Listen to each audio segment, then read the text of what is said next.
Joe Pyfer, welcome to the show, man. Thank you so much. Like a kid in a candy shop.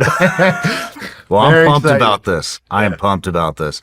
And, you know what I'm really excited about for this is your upbringing. And, as we were discussing downstairs, I didn't grow up like that. And, I didn't have it easy, but I didn't grow up like that. And just like through this show, man, I had no idea how many kids go through some type of abuse, whether it's physical abuse, sexual abuse, or verbal abuse. And like, I picked up on that years ago when I first started this, how many kids go through shit like that.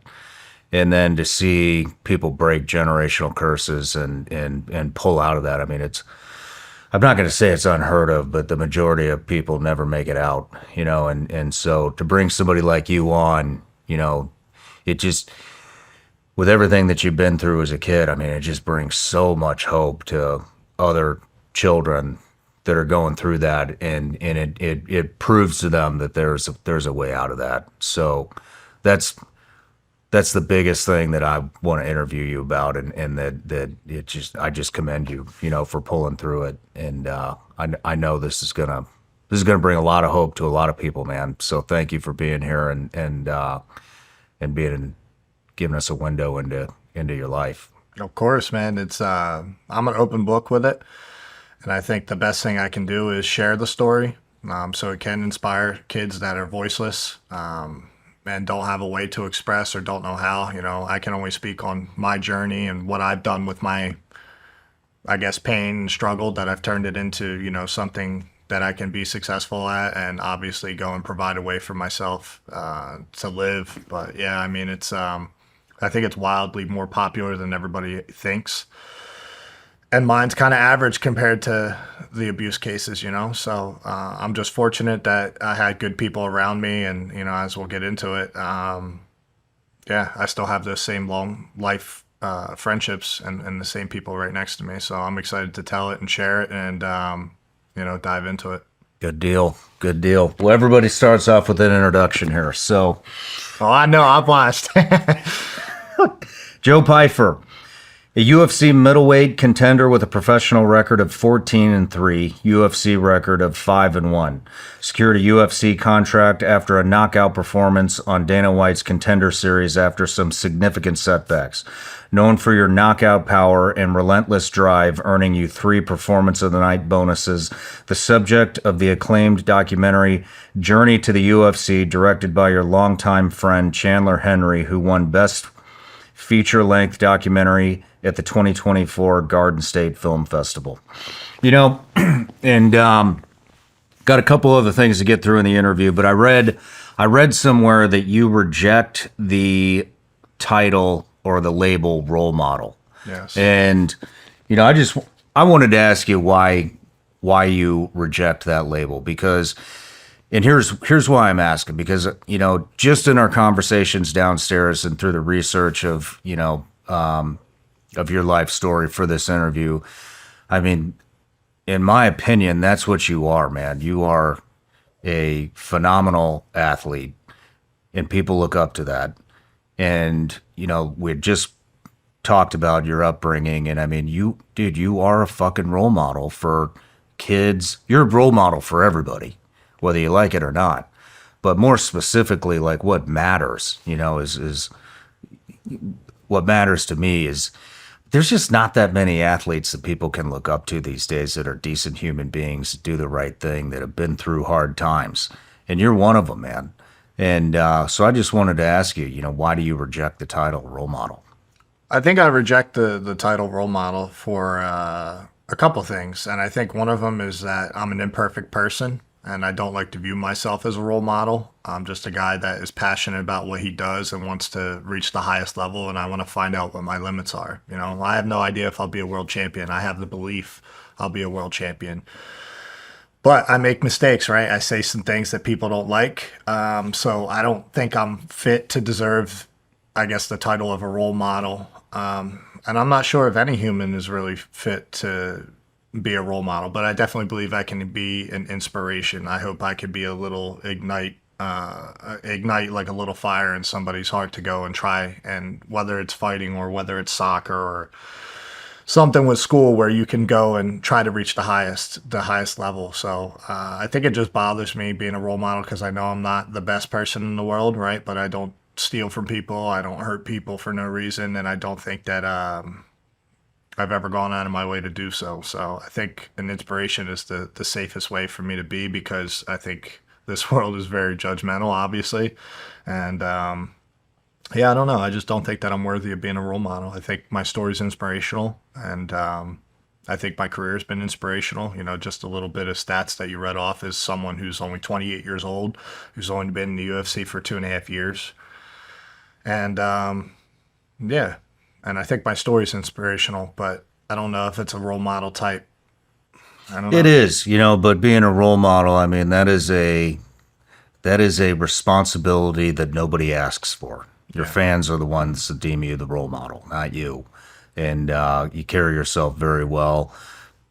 Say some things that, you know what I mean, that a lot of people, whatever, man, it's your beliefs. And you know, we see so many people in society, in politics, in Hollywood, in sports, and fuck, everywhere, you know, that are scared to speak their mind and say what's actually on their mind. And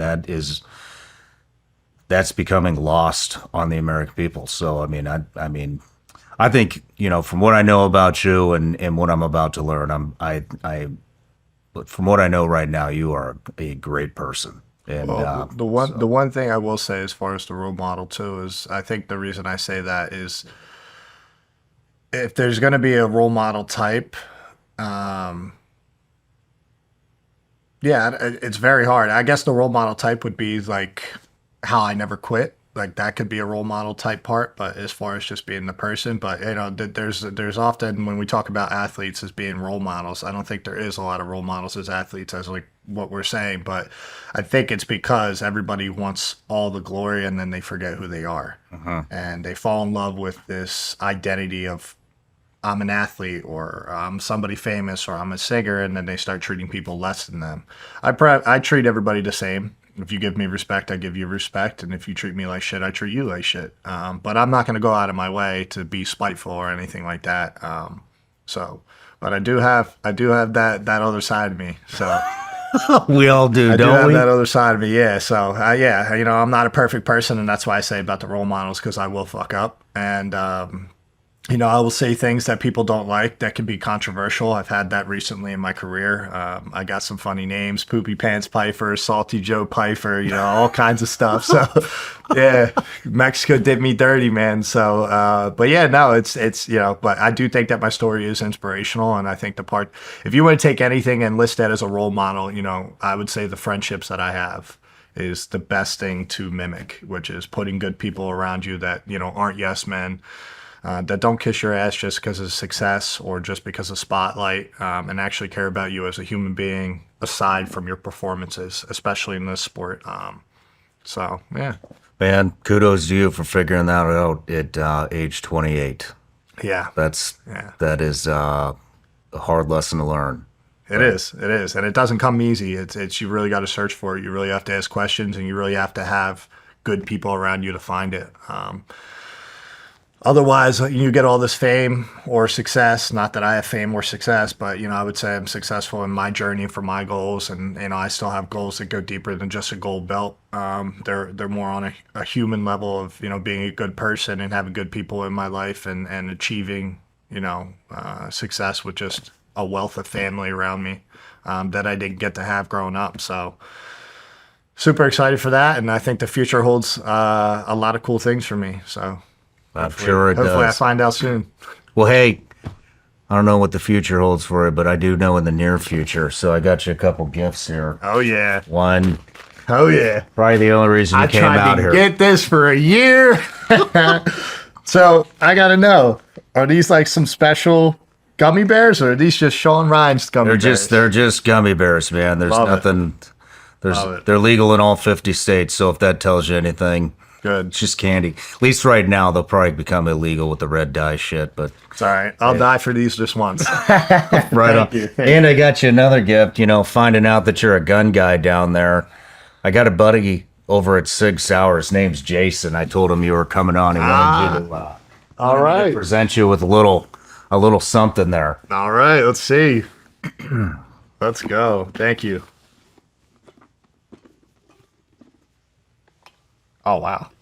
Yeah. Oh, this is a big boy. Yeah. So down there, you were talking about, I'm sure we'll dive into it a little bit, but you had mentioned that, if things didn't work out in the fighting world, that you thought about joining the military. Yeah. And so that is a Sig Sauer P226.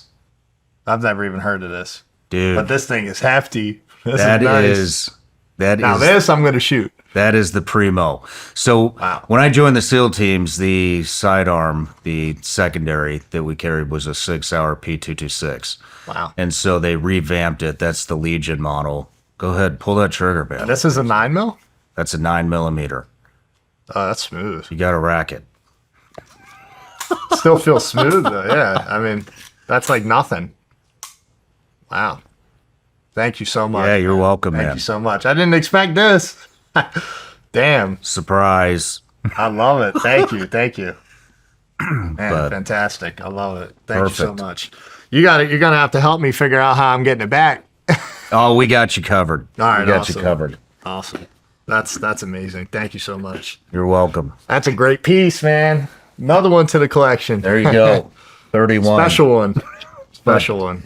And then I have a Patreon account, subscription account. We've turned it into one hell of a community. I think we have almost 100,000 people in there now. And so one of the things that I do is I offer the community the opportunity to ask each and every guest a question. So this is from Eric Alger. Joe, you've shared how Dana White not only gave you a UFC contract, but also covered your rent after a tough moment.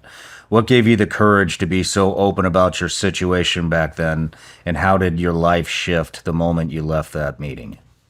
Yeah, I would say I think it starts way before me being open about my situation. I used to be super shy and super reserved, and then one time, Sam Orpizza, who was probably one of the most monumental people aside from Will Harmon, who you'll learn, took me in, was a high school wrestling coach. But Sam Orpizza I'd known since I was 10 years old, and he told me when somebody tells you to eat or offers you food, you take it, you eat. And it always stuck with me. It was just, it was something really small, but it was like, if you don't take the opportunities given to you, then you miss them. And just not being shy to ask for something, the worst thing you can be told is no, and you don't get what you want. So, I didn't tell him that story or situation for the sake of pity. It was just, hey, look, I let him know I just fought and I'm about to be homeless on Friday. I have no idea where I'm going to live because the house that I was living in was sold. So I'd fought on Tuesday. That's when Dana White's Contender series is, and I would have flown home Wednesday. Thursday I would have had to move out, and Friday was it. I had nowhere to go. So he had fronted me some money that got me a condo. It worked out where my strength conditioning coach, his landlord, he lived in the same condo complex, and she had one that just literally got vacated. She had just let go of tenants, and it wasn't even up on the market yet. And I told her I would pay her cash from what he had given me, and that paid for my whole year upfront rent. Damn. But how it changed, it was just, Dana White's gotten a lot of flack, essentially people think that he's a heartless guy, and I don't think that he is, and he's been super generous with me and super nice to me, and it's been nothing but good business. So it was nice to know that someone of his caliber, who's apparently, a lot of people talk about him in a way where it's like they don't care about their fighters and you're just a number. And to a certain extent, if you're not bringing the company money, I understand why it's like that. If it don't make money, it don't make sense. It's a business at the end of the day. But it was very nice to see his heart and his genuine care for my well-being, and made sure that he took care of me and gave me, I mean, essentially that allowed me to take the next fight the month later. Yeah. So it was very special. And then on top of the Joe Pyfer moment and everything, it was nice that I had that kind of impact on the president of the UFC. So from a guy that I've been watching since I was 5 years old. So yeah, it was a huge moment, but it just brought back humanity to my life at the highest level with like somebody of that status. So he was probably the most famous guy I've ever been in front of at that time. Man, that's cool. Yeah, so it was really cool. Life-changing. It literally was life-changing. So I don't know how my career would have been, you know, sleeping on somebody's couch and trying to train full-time. And yeah, it was a rough situation, but, you know, he made it that much better and made it that much easier. So How long ago was that? 2.5 years ago. 2.5 I've years been ago. in the UFC 2.5 years. I had that fight in, I think, 2022. So middle of 2022. So it's been about 2.5 years. Right on. Yeah. What a guy. That's cool. Yeah, it was pretty cool. And then a lot of people were talking shit on him recently about the Ben Askren thing with the lung transplant. He had a double lung transplant that he needed to get, and people were like, "Oh, he didn't help," but you know, then he came out and the post. Actually, after this weekend, this Nashville card, he said that he had given money to Ben Askren to help him with his transplant. So it's super cool. You know, those are things that go beyond fighting, Yeah. and business, and you know, it's nice to see that he gives back and, you know, actually cares about people. Is there like what's the community like? The UFC community As a whole, it's behind brutal, the man. scenes. I mean, It's does brutal. everybody Yeah. lift each other up, or I will say, nah, not really, man. Yeah, not really. So it depends. Like the fans are ruthless, man. They either love you or they fucking hate you. But you know, as far as like the fighters between each other, they're really respectful for the most part. Like I've never had an issue. But then, you know, there's the guys that just have bad blood beef, like guys like Khabib, Nate Diaz, Jones, DC, things like that. They genuinely hate each other. Cody Garbrandt, TJ Dillashaw, those rivalries. And so, yeah, it's a hit or miss. But I would say for the most part, fighters amongst each other are very respectful. Ultimately, this is our job and we're competitors. So I would say it's pretty respectful. But as far as the fan base, man, it is a ruthless business. I'll bet it You is. will always be a fucking loser if they hate you. And they will let you know for years. I mean, I have a fan that's been dedicated to telling me that I'm a loser for like the past year and a half, and I save all this shit. I think it's hilarious. But yeah, so it's 50-50 for sure. how hyped up is it? As far as like- what part? Theatrics? None. None. There is no scripted. There's no fake anything. That's all the other organizations aside from UFC. UFC is the most. Let me rephrase that. I don't mean like theatrics in the ring. I don't mean any of that. No, I'm talking about I mean even like press conferences. no shit. That's Yeah, all real. All real. All real. Yeah, you don't get any type of. The only thing we're told is don't touch each other. That's it. Everything else is real. So whether the fighters between each other sometimes are cool and they'll say, "Hey, let's hype this up. Let's talk some shit, so that way we can get people interested." You know, that's a private conversation. But yeah, no, none of it's fake. Right on. Yeah. Right on. I thought for I sure sure shit some of ain't the drama going on behind the scenes was maybe encouraged. John Jones and DC truly hated each other, and they still, if you've ever, you know, followed it, they still hate each other, I think. So there's a little bit of respect there. Like DC will give him his respect, but they still don't like each other as people. Interesting. Yeah, and they've already competed twice, and so yeah, no, none of it's fake. Who's your arch nemesis? Fucking Paul Craig. Really? Yeah, I don't like that dude. I don't know. He didn't even do anything to me. I just don't like him. I don't like him. I just don't like the way I don't he like looks. him, man, because, you know, I had a fight last year and I fought this guy, Marc-André Barriault, who I did like after the fact. But I called him out. He said he accepted. He was a 205er. And I wanted to fight because he had beat the current champion, Magomed Ankalaev. You know, he just got lucky, I think, for sure. But, you know, he's a 205er. I don't like his theatrics of putting on his face paint and getting in people's face and doing the mean mug and everything like that, but then fights like a bitch, in my opinion. He lays on his back. He's a back princess, so I don't... Yeah, I don't know. I don't like the guy. And then I went into grapple against him in a jiu-jitsu tournament, and he put his name there. Then when they offered my name to him, he disappeared. So it's just, I tried to beg the matchmaker to give me that fight. It wouldn't happen. And I'm like, any fight that I've asked for, I really haven't gotten, which is kind of frustrating. So it is what it is. You ask for fights? Is that I'll give him, I'll give him suggestions. Look, the UFC basically is like, they offer you a fight, you take it. If you don't, they'll bench you. So it is what it is. You're really not in the business of picking your fights, which is fine. You got to fight who they tell you to fight. So what happens if two people want to fight each other?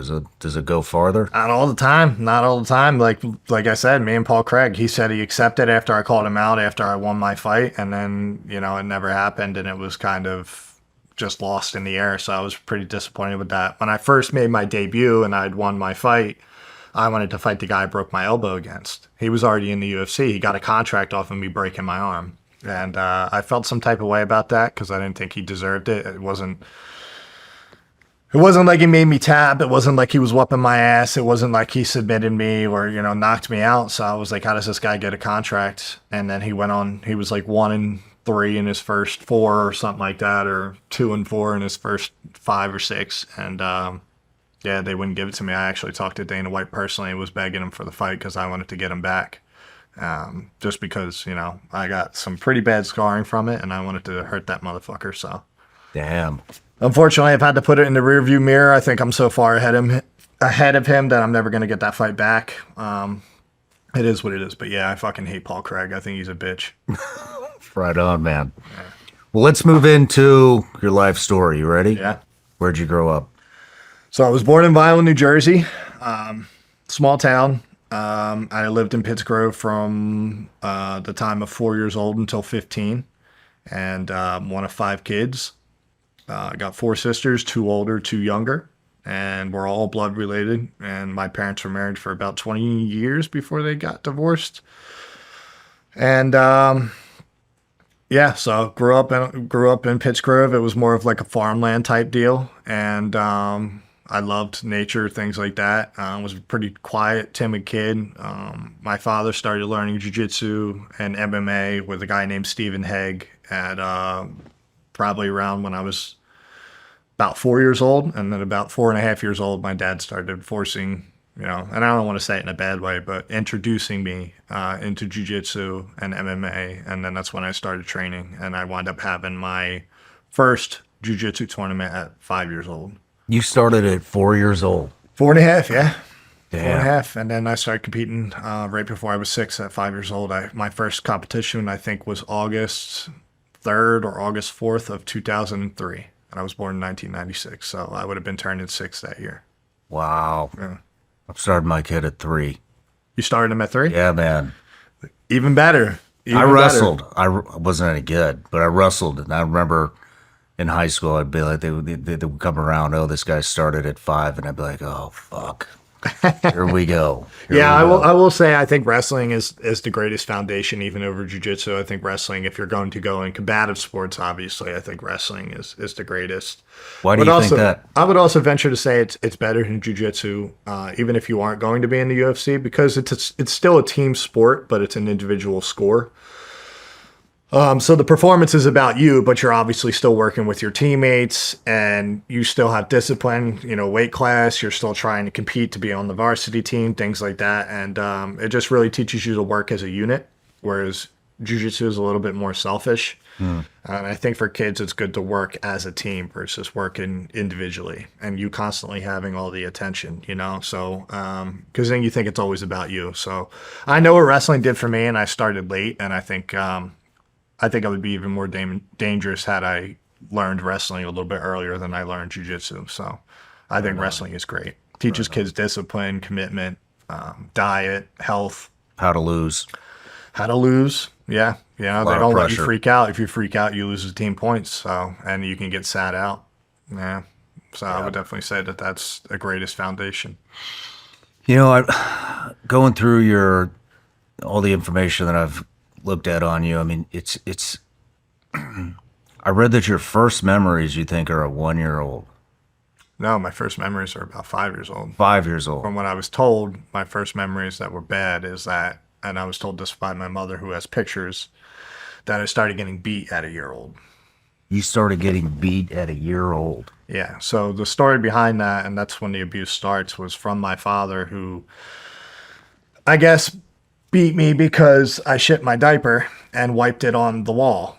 But that was because I was left unattended in the crib, or I was going to say crate, but I don't think that's the right word. So I think it was a crib. And my mom, I'd come home and there was bruises all over me, around the top of my head, Holy shit. down my spine. And it was very frequent that it would happen. So she was initially going to call, I'm pretty sure she called the cops on him for some reason. I don't know if it was that, but then she would wind up calling the cops on him for some abuse at some point. But yeah, I started getting beat at a year old. So, yeah. And we'd had child services in and out of our life all throughout my childhood. But yeah, so my earliest remembrance of getting beat was, I would say 5 years old, pretty clearly. I don't really remember anything before 5 years old. I don't know if that's normal or not, but that's basically when I remember it, and it was because of jiu-jitsu. So that's my earliest memories, is getting beat over jiu-jitsu, whether I couldn't learn a move fast enough or comprehend or something of that manner. So yeah. How were your siblings? Your sisters? So I have a sister that was born in 94, a sister that was born in 95, I'm 96, my younger sister is 98, and then my other sister is in 2000. So Sarah being the oldest, she was February 16th of 98, or I'm sorry, 94. So I don't know if she's 30 now. We don't talk. You don't talk? Nah, Why we don't not? talk. Just because, there's that's later on. But yeah, we don't talk. We don't see eye to eye. She's still going through, I think, a domestic violent relationship. And I don't want to be a part of that. And she has kids, and, they kind of cut me off because I whooped one of my sister's boyfriend's asses at one point. And, when they stopped talking to me over that, and then they were upset that I wasn't able to be in their children's lives as much as they'd liked, or they said I didn't have an interest. And it's just kind of like, do I want to have people in my life that don't want to move past the past? Or do I want to have people in my life that are trying to, hit new goals and actually achieve, greatness? And I don't want to live in the past all the time. So they're kind of still stuck on the past, and I'm not with that. Why did you whoop your sister's boyfriend's ass? Because I found out he was a meth head. And he told me I wasn't a man, and on top of it, he called me a pussy, so I had to show him what was up. Didn't like him anyway. Guy was a pathological liar. Cheated on my sister. Now he's dragging her through a really ugly court case, which, I'm not involved in or anything, but, that's just my outsider's view on him. And he's trying to take her kids away from her type deal, and I think she's a great mother. And so, yeah. It doesn't take much to piss me off, especially if you're a scumbag like he is. So, yeah, I don't respect men that get women pregnant, especially my sister, and then are out there doing drugs. I don't care what low point I'm at in my life. I would never do drugs. I've never done drugs, and I sure as shit wouldn't do it if I was about to have the greatest responsibility in the world, which was fathering a child. So, yeah, I had no respect for him for it. So, Damn. yeah. How long ago was that? This was 2 weeks before I broke my elbow in the Contender, my first Contender fight. So, yeah. But unfortunately, my family has been so damaged by the way that we were brought up, and there's really no loyalty between our family, or there was none. I talk to my mother now, and I talk to that sister that I didn't talk to, whose boyfriend I beat up. Me and her still talk now. I talked to my youngest sister. I've seen my second oldest sister, but I haven't seen my oldest sister in probably 6-7 years. Shit, man. 6 years, maybe, something like that. So, Does that bother you? oh, of course, it bothers me. But I think of course it's going to bother me. I don't think that they're bad people. It's just, it's really tough to go around a family that is just all broken up. And they're all fucked up. They've all had issues. And I think a part of it is my father never taking accountability and just kind of damaging their life and then going and living his own life, So avoidant of all abuse, of all accusations. And so, yeah, it definitely bothers me. I want to see them do well. Even if we didn't talk, I want to see them do well. And I think that's what bothers me the most is my family's always split. You'll never go to a holiday and everybody's getting along. It's, well, you're talking to this sister. Well, you're a traitor. Oh, I tried and you're a traitor. They all look at each other as enemies because they don't understand the value of family. Damn. And I think that's the part that's the most damaging about it all is that he really disrupted, he really, I think, damaged their insight as to family having their back. It was boys versus girls. It was me and him versus my mom and my sisters. And that was just a dynamic that we grew up in. And you're ratting each other out. Or if you ever heard something that was super, bothered somebody and you had been told like, hey, yeah, I feel this way or I'm depressed about this. The second you had an argument, you throw it in their face. So you never had trust between your siblings and you never had trust in your parents. So yeah, man, we were all victims of this guy's abuse, and it was like we were little slaves to him. Damn. Well, let's dive in a little bit more deep. What kind of stuff? Let's talk about some positive stuff. What were, if there is any, what were you into as a kid? Yeah, no, there's some positive things. I would say one of my favorite singers, first memory I ever had that I actually remember from 5 years old is Celine Dion. Yeah, and I'm freezing, by the way. Are you? I'm chattering. Here, there we go. I've been here a little bit. But yeah, first song I ever remember hearing was "I'm Alive" by Celine Dion. It was one of my favorites, and yeah, there were some good things. I'd gone fishing with my grandfather a couple times, who I only met a couple times. And that was a really good memory for me. I used to love it. He would always play Celine Dion, so it was like a monumental point in my life. And I thought a lot of her music got me through some really lonely times in life, especially being young. It was always uplifting, always liked it. It sounds funny, but I loved it. So that was a good memory. And even, I had some really good memories with my pops, with some of the jiu-jitsu, especially when I won. He seemed to be very proud early on. And but that was very short-lived. It was probably for about 2 tournaments that I can remember. It was the first one, and then probably in 2007, one of the Grappler's Quest that I'd won, he was very happy. So my first, and then that was probably the last time that I ever felt like he was happy or proud of me. What other some good times? We went to the beach a few times. Me and him would go play video games at the arcade. I was always into video games. I was homeschooled, so I grew up homeschooled from, the time I started school until about 8th grade. Then that's when I was in school all the way up until I graduated. I had a short stint where I was in public school from about 5 years old, started getting bullied, got pulled out. And then 8th grade, obviously, till graduation, I was in public school. But so You were getting bullied at 5 years old? yeah. Well, just because we had hand-me-down clothes, we were the poorest, probably one of the poorest families that were going there. So they'd make fun of my clothes or make fun of my hair or. Yeah, I don't remember. Kids, I just remember getting into it with a kid in the locker room where they were going to jump me. And, a kid was like, telling me some vulgar things like, oh, you can suck on these balls, all this shit. Like, and you're talking about kids that are in 5th grade, and I wasn't used to that. I wasn't a fighter. I'd trained, but I didn't have a mean bone in my body. It was kind of a bitch, honestly. So, it just wasn't how I was raised. My mom tried to stop me from doing jiu-jitsu, didn't want me to have a mean demeanor and things like that. She didn't want my growth to get stunted because, like, when we trained hard. It wasn't like a little like kid like, hey, yeah, good job type thing. It was, what are you, fucking retarded? You can't get it. Getting slapped, getting hit, getting screamed at the entire time, crying and still trying to learn. You can't put a kid in a stressful situation like that. And yeah, you always felt like that. I grew up thinking that there was something wrong with me. So just because I always thought I had like a learning disability or maybe I was fucking retarded. Like I had no idea what it was. So Who would slap you around? my father. So, if the you couldn't learn coaches? something and he was trying to teach you, he would get very frustrated and scream at you, including my sisters. It wasn't just me. My sisters all learned jiu-jitsu too. My older sister used to be she was a young Ronda Rousey. Probably would have whipped her ass if she stuck with it. But, Wow.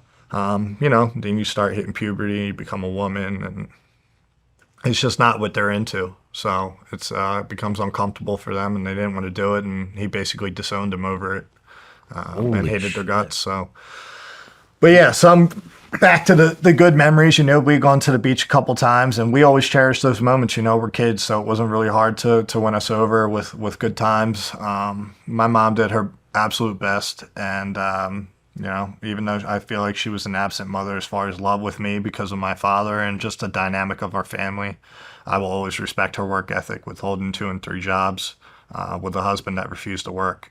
He didn't work. So he was a little truck driver, and he got hit in an accident. He got T-boned, and apparently blew his back out, or had a herniation. I'm not sure what the details were of that, but basically he had a back injury and then went and got surgery in 2004 and collected SSD ever since and never worked a job. He would try some odd and end jobs, like he did really cool woodwork, like scroll saw work, like portraits, but they never really made any money. And then he had an outdoor repair business with outboard motors, so I would help him with that. I was basically his tool boy, and which I loved. I love cars. I always loved cars. I always loved loud shit, and I always enjoyed being by the beach. I always loved boats. I always loved fishing. So that was a cool outlet, even though it was miserable because you're getting screamed at the whole time. Getting the wrong tool, shit like that. But it was good for me. It was really good for me. So, he tried to do an income as far as that, but never used it to help the family, never used it to buy the family shit. It was just always for himself. And it was never enough money to ever even do anything for the family anyway. But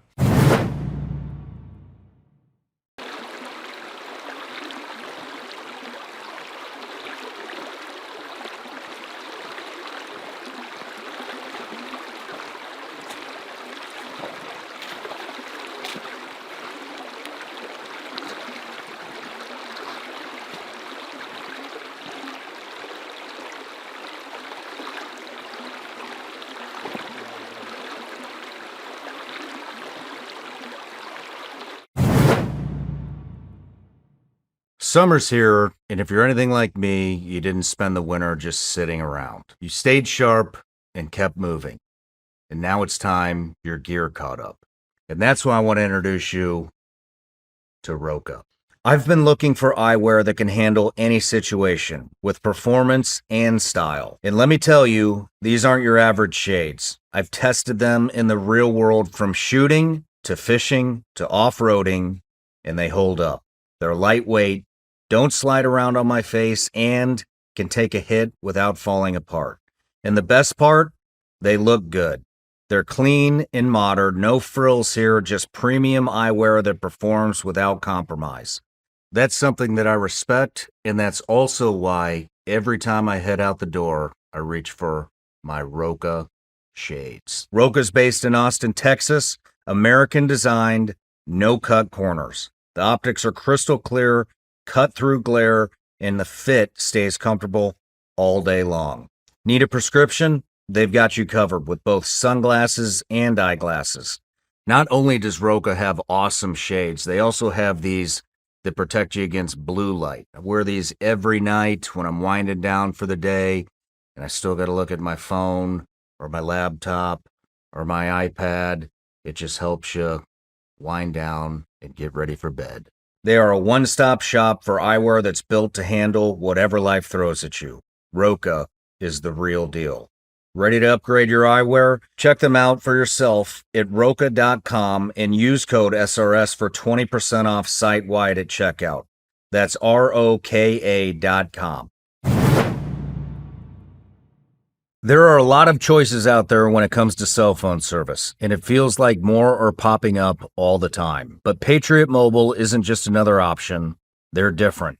A company built by people who actually share your values and who are committed to doing things the right way. They're also ahead of the curve when it comes to tech. Patriot Mobile is one of the only carriers with access to all 3 major U.S. networks, which means reliable, nationwide coverage. You can even have multiple numbers on different networks all on one phone, a true game changer. They offer unlimited data, mobile hotspots, international roaming, internet backup, and more.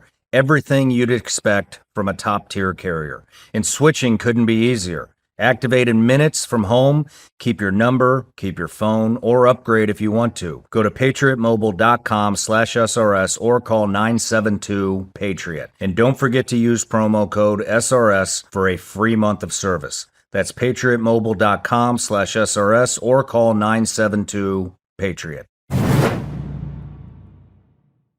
All right, so we were talking about good things.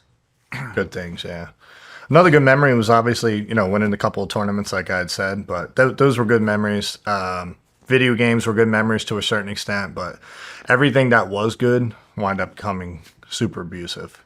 So Really? yeah, everything started out good, and my dad had great qualities. He really did, but he let whatever demons that he has take over, and things really, really, really went. I mean, he always had a temper, always. But things really went bad after the surgery. I think he started to lose his mind a little bit because of narcotics. And I never really realized that until a couple of years ago, though. But, he was always on gabapentin, Xanax, Perks, Oxys.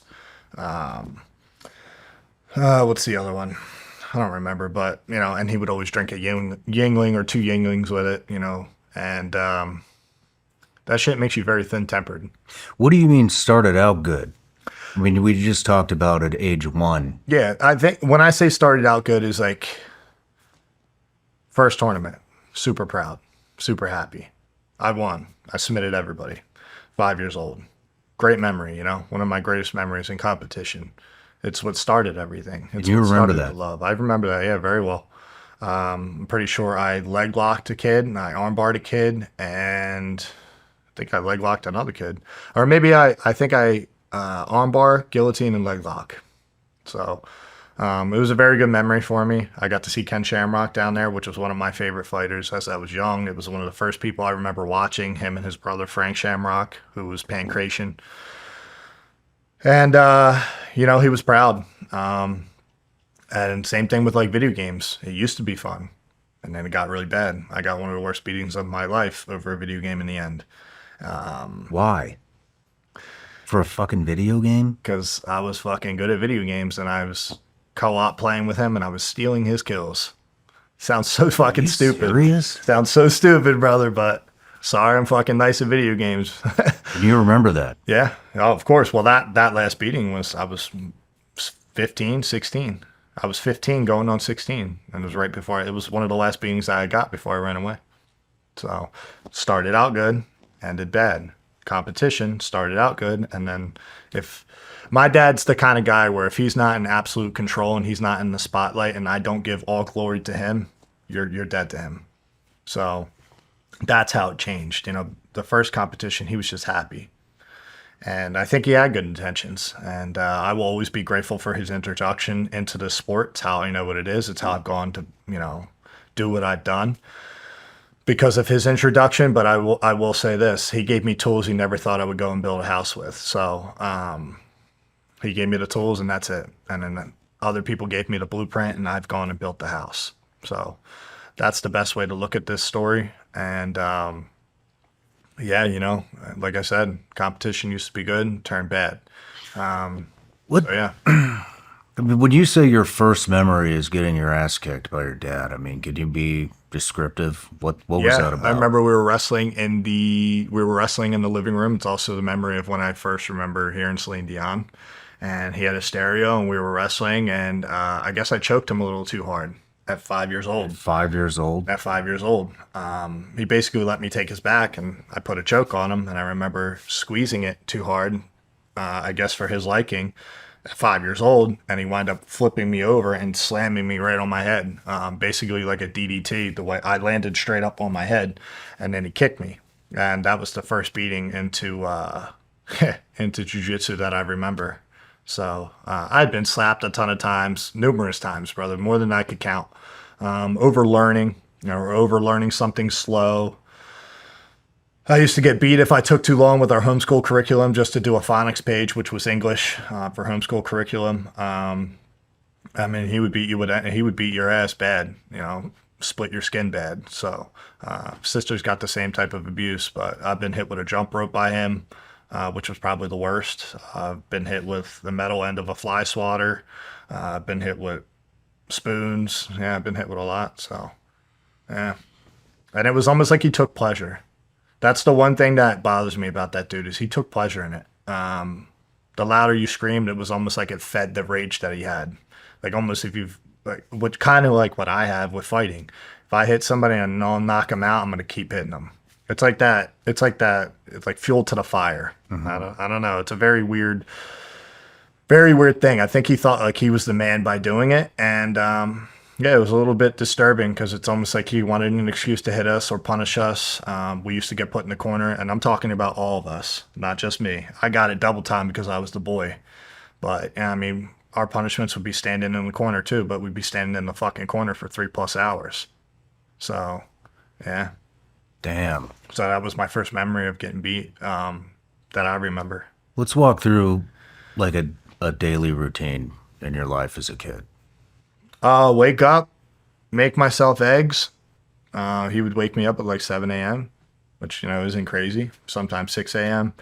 And I would go outside and we'd have like a cinder block and he'd make me push it, sprint to it, throw it, sprint to it. We had like tops to outboard motors. There were the caps on outboard motors, and we'd have like 3 or 4 of them because he had a couple boats there that he was working on, and we'd set them up like hurdles. So I'd run, jump over, jump over, jump over. Then we would do sprints. We just did a lot of like natural body weight workouts, and then we would play video games, or I would have to do some type of homeschool. But at that time, my mom wasn't working 3 jobs, so she was the one teaching us in the early half before he became disabled. And yeah, so we would do that, but then we would play video games. We had a PlayStation 1. I've always been a PlayStation kid, and you know, I loved video games. I always loved video games. It was like a little escape from reality for me, and just like constant seriousness. So then yeah, that was it. It was probably video games and training. That was most of my life. And sometimes we go to the shore with like $20 and just like that's all we had, and we would fucking play arcade games. So those were the good memories, you know. And they didn't last very long. When would he start beating? Did you notice any routine? Was it drinking? Was it drugs? Was it the same time every day? Was it? No, it wasn't the same time. sporadic? It was very frequent. I probably got beat a minimum of 5 times a week. But you know, it usually was over jujitsu. So I started to resent jujitsu and hate it. And I just wanted to play with toys, and I wasn't really allowed. And if I did play with toys, he would come in my room and like kick all. I would spend like hours building Lincoln Logs, and he would just come in and took pleasure in making me cry and would like fucking smash all, like kick it all over my room. Just literally, I'd be sitting there peaceful playing, and he would come up the stairs and walk in and just kick all my shit over. And then I would cry, and he'd call me a pussy and walk out, and stop crying like a pussy or fucking toys, and then just leave. I was like 5 years old, you know, it hurts your feelings. You don't understand it. You don't know how to process it. And it's not that bad, right? But I mean, it's still like, why? So he would do a lot of things that just didn't make sense. Countless beatings over the jujitsu, you know, including my sister, screaming at them, smacking them, pulling them by the hair, throwing them. Like if he got so frustrated, he would grab you by your hair and fucking throw you face down and then tell you to go to your room and leave you in your room for days, hours. And I mean hours, like 8 to 10 hours was a minimum as punishment by him. So I used to be so afraid to leave my room after getting punished, I would piss out the window. Because if I had even tried to go to the bathroom to go get a sip, yeah, I got beat the fuck out of for it. So I would piss out my window. So fucking terrified. And I pissed myself till I was about 12 years old. Wake up from nightmares and shit like that. So I think all the beatings and I don't know how the mind works, but I just think from all the like trauma of like shock of how bad you would get beat, I think just like led to like really bad nightmares, like devils chasing me and shit like that. So I had a lot of bad nightmares, seeing like I don't know if they were demons on the wall or whatever the fuck it was that I was thinking I was seeing. Obviously it was not real, but yeah, I used to be in a really scared, dark place as a kid. So Damn, man. yeah. What would the conversation be between you and your siblings? we wouldn't really like have a conversation other than that we would say we fucking hated him and that we were afraid of him. You know, we all used to say the same story so we wouldn't get in trouble. There's one instance, I think, so I lied about turning on an electric heater. We were so poor. We got government assistance almost all my life.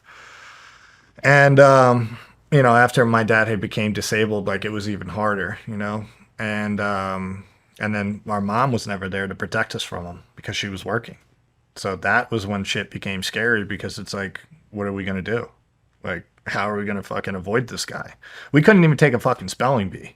So you would have 20 words.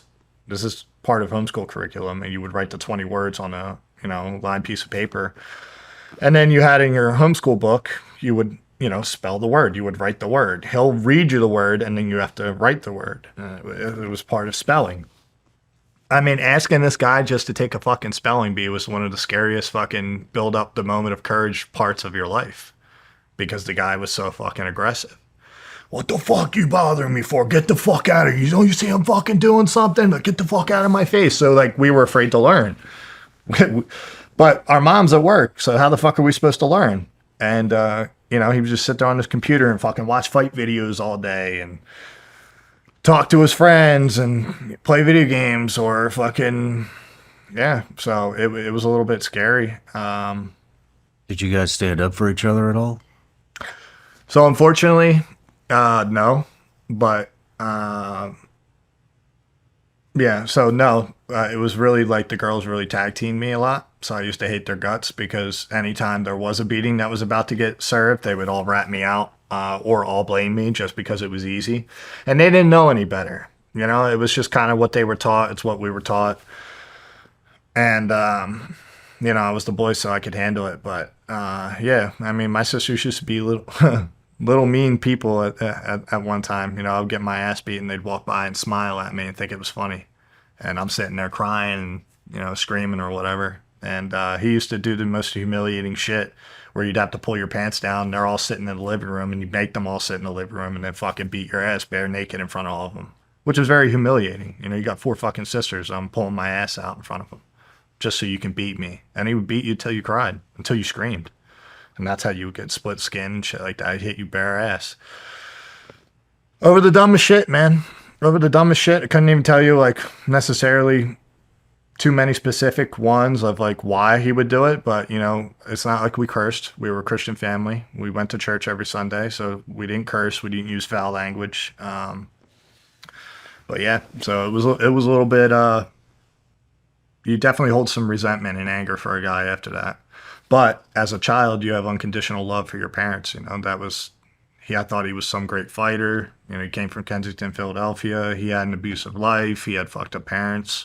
I can't speak on his life other than that. I don't know what's true, what's not true. But yeah, it was a very disappointing thing to have. As I got older, the beatings get worse and the betrayal get worse. And He grew up like that. he grew up like that. He definitely had a harder life than me. I don't know what's true and what's not, though, because of all the lies. I think he's the type of guy who tells himself, well, he's definitely the type of guy that tells him something until he believes it and then claims it as truth.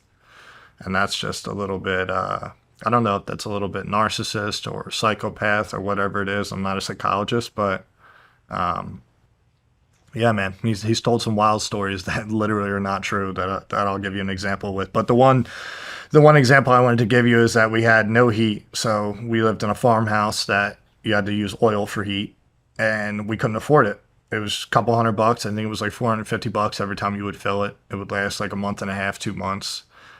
And we couldn't afford it. And it was winter and I went down in the morning. I think I'm like 6 years old. And I turned on the heater and I was sitting by the heater. An electric heater takes a long time to heat up and I was sitting by the heater. Forgot to turn it off. So I had it on low, you know, but regardless, you know, he tried to pull, oh, you could have burnt the house down, blah, blah, blah, blah. So he lied us all up and he was like, I'm going to beat every one of you until one of you tells me the truth. And I did a fucked up thing. I blamed my sister. I was scared. I knew he would beat me the worst. I knew he wouldn't beat them as bad as he beat me. So I blamed my sister and she got beat and I felt like a piece of shit. And so after I felt guilty, I told him that I did it. and he beat me anyway. So it was kind of like, what's the point in telling the truth if I'm going to get fucked up anyway? But I understand, at the same time, I understand you can't lie, or I shouldn't have lied. And I let my sister get beat for something that I did. And that was one thing he always held on to try to say that I was a piece of shit kid at 6 years old and never let me live it down. And my sister hated me for it. And so that caused like a little bit of tension between me and my second older sister. And it is what it is. But, it was cold and it sucked. But, I mean, he beat the shit out of her pretty bad. And it was, I still feel some type of way about it. Felt terrible.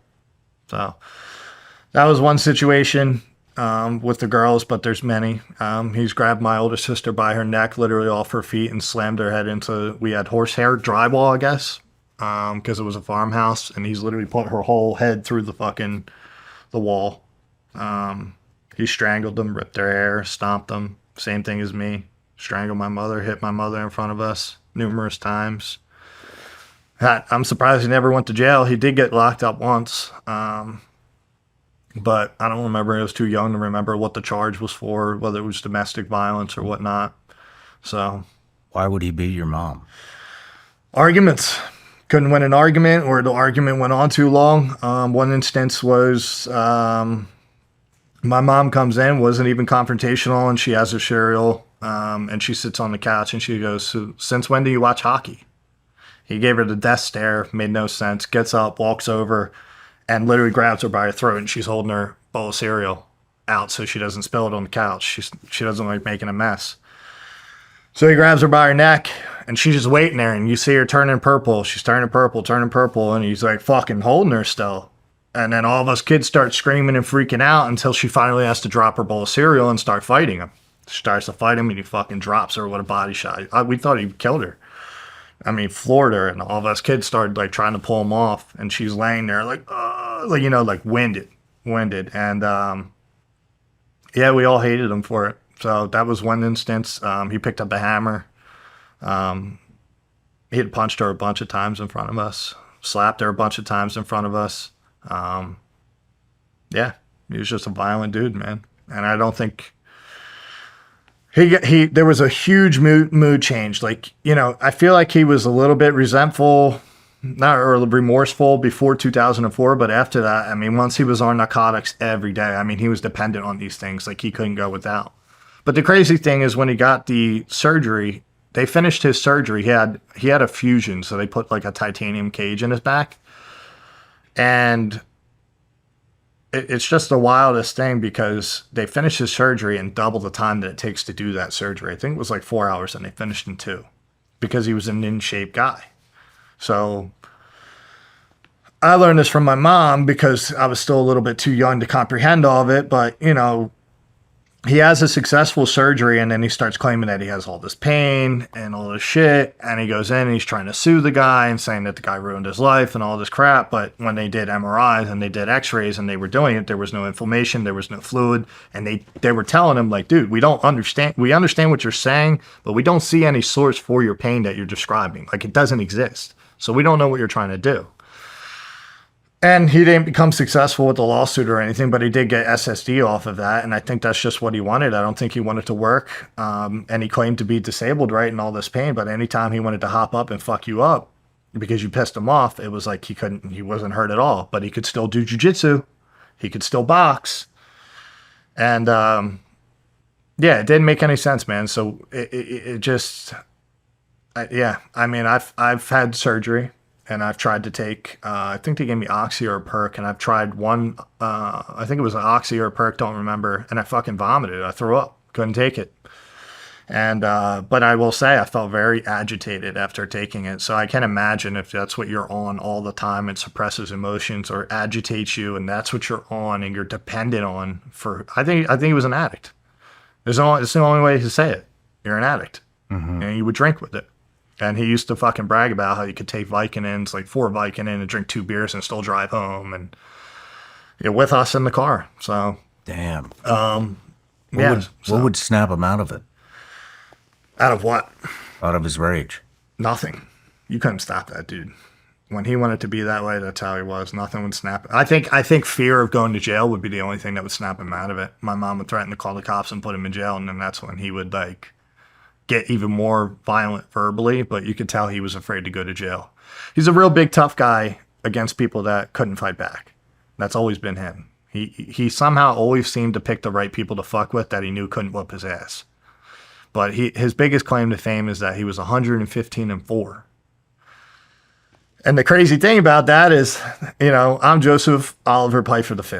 He's Joseph Oliver Pyfer IV. You look my name up, I'm sanctioned. I fought for commissions. I've done medicals. You can find my name anywhere. Obviously, I'm in the UFC. I'm legit. This dude's been telling people for 20 plus fucking years, probably 35 plus years now. He's 54 or 53. That he's 115-4. How do we have Sugar Ray Leonard, Sugar Ray Robinson, fucking Jersey Joe Walcott, Floyd Mayweather, you know, Rocky Marciano? We have all these guys, amateur records. My dad's telling everybody he's 115-4. Where? Look his name up. Try to find it. He's a fucking liar. But he's said it so many times, and he's a convincing guy. He's like a master manipulator. They can say it to you straight to your face without blinking, without switching up. Like, yeah, I'm 115-4. Where, bro? He's even made a documentary recently to try and say that I stole his story. He's the real homeless kid, and people have been trying to put his name down in the MMA world, talking about me. But, you know, there's no proof behind anything he says. He made a documentary?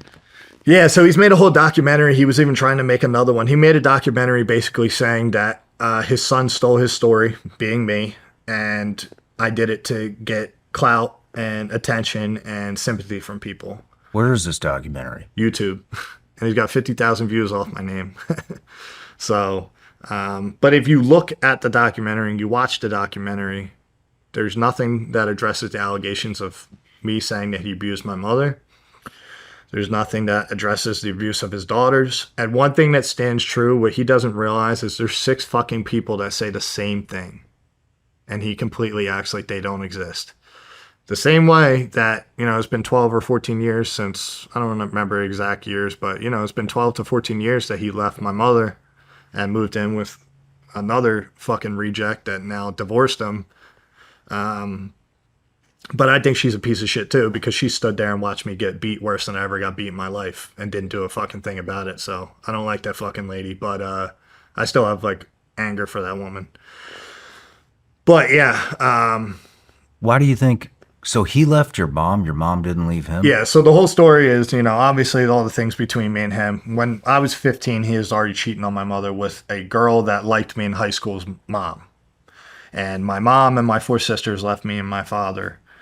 Because she couldn't take it anymore, and the abuse of the daughters, and she just needed to get away from him. And I hated my mom. Hold on. Why did you stay with him? Because all I had was jiu-jitsu. That's why you stayed? Jiu-jitsu, yeah. And I was brainwashed by him to believe that my mother was out to get us and ruin my life and his life, and I loved him unconditionally despite all the abuse. Whoa, hold on. Yeah. How does he mindfuck you into thinking that your mother is the one after you when he's the one that's kicking your ass every day? Yeah, I mean, I got beat by my mom too, nowhere near the same extent by him. But the reason being is because, like I said, my mom was kind of absent with me because I was like a little clone for my dad. Everything he told me to say, I would say it. And I think a part of the reason that became true is because we're homeschooled. So not to say that we developed slower, but we definitely didn't realize what was normal and what was... We had no idea we were in an abusive home. We just thought that that's the way it was because we were homeschooled until fucking 8th grade. You didn't have any friends? Nope, none. I didn't have my first friend over until I was 14. Are you serious? Yeah, no friends, no phone. I didn't have a phone until I had a job. And I would fucking bale hay and do odds and end jobs here, you know, mow lawns and do things like that to be able to pay for my phone bill. So I had no friends. How the fuck are we supposed to know when we're sheltered from everything? And we always were told, and I think my mom always had the best intentions. But my dad, you know, it was like we were little slaves for him. He would bang on the fucking upstairs if he wanted one of the kids to come and fucking make him something to eat. I never seen that dude fucking cook a meal for himself. Ever. He didn't treat us like kids that he loved. He treated us like servants that he had. So, yeah, I was in jiu-jitsu and that was my identity. That was the only thing that I could excel in, regardless of what he felt. But after that first competition, if I had ever beat anyone, it was, oh, you beat tomato cans, you beat crumbs, you're sandbagging, all this bullshit. And I was, mind you, I was 13, 12. I was always going against older kids. And if I lost, I was a disgrace to his fucking name, and I was pathetic, and he can't believe it, wasted his fucking time and his money, and I was a piece of shit, and I would get beat over that. If I lost, I would get my ass fucking whooped because I embarrassed him in his name. And that was the craziest thing, is embarrass his name. What the fuck is your name? What have you done? I couldn't tell you. The guy right now lives in a 1-bedroom apartment. He's been divorced twice. The chick that he left my mother for divorced him. Don't know why, but I'm sure it's something abusive. There's plenty of cases that I could say that, prove that he fucking views people as his slave, and his servant more than he does a companion or someone that he loves. But, he's been divorced twice. He lives in a 1-bedroom apartment. He has no money. And he has one recent friend that all of a sudden came out of the woodwork as his best friend to be in the documentary against me, who's never met my mother or my sisters. And now he goes back to a Black Baptist church when he was one of the most racist people I've ever met. So maybe not now, but I mean, that's kind of the dynamic of this guy's snakeskin. And so yeah, nobody knew what was going on. Like, what about your jiu-jitsu coach? Yeah, so team so my jiu-jitsu coach was my father when I was young. He's the one that taught me everything when I was young. So you wouldn't even interact with other kids unless you're in a tournament. Yep. I wouldn't even interact with them. I would just compete against them. The only people I interacted with, so Steve Haig owned Fight Factory, and I'm not sure if you're familiar with Eddie Alvarez. Mm-mm. He was a former UFC champion. He fought Conor McGregor. He was a 155 champion, fought in Bellator, fought Michael Chandler. Really big name in MMA. And he knew me since I was 5 years old. There was numerous times that Steve Haig, Eddie Alvarez, Sam Orpiza, had mentioned, like, yo, you're going too hard on this kid. He would make me fist fight fucking 16-year-olds at 13 just to fucking do it. And I'd be getting my head caved in. But I was no bitch. I would still fight him. Where would he? At the gym. And then they would stop it. I remember Steve Haig stopped it. And he was like, dude, what are you doing? Like, you're making this kid fight a 16-year-old who's, like, way bigger than big kid's been in fucking 50 street fights. And what are you doing trying to, like, you're getting his fucking head caved in, and he's crying, and I'm bleeding, and, like, you're the whole time he's telling me I'm a fucking loser, I'm not fucking listening, see, this kid's fucking retarded. So they wound up pulling him aside, and we're like, yo, you can't treat this kid like this. And just numerous times they had heard how he talked to me, and they would try to tell him, and he would tell them to fuck off, stay out of his business, don't tell me how to parent, you don't have fucking kids, who are you to talk to me? And so eventually all their friendships ended because of it. And yeah, so many people saw it. They didn't know the extent of it because nobody was ever over at our house for the most part. So you legitimately had no idea that wasn't normal? No idea. Not until I went to public school. And then I went to public school and I was starting to get smart. I was hearing about the things that kids would do with their parents and going on vacations and shit like that. And I'm like, what the fuck? And they're like, oh yeah, we're all going, like, some kids would be like, oh, if you want to go hang out here, if you want to go do this or do that. And I'm like, I can't. My dad wouldn't even fucking drop me off. My dad wouldn't drive me anywhere. So. How quick did you pick up on that stuff?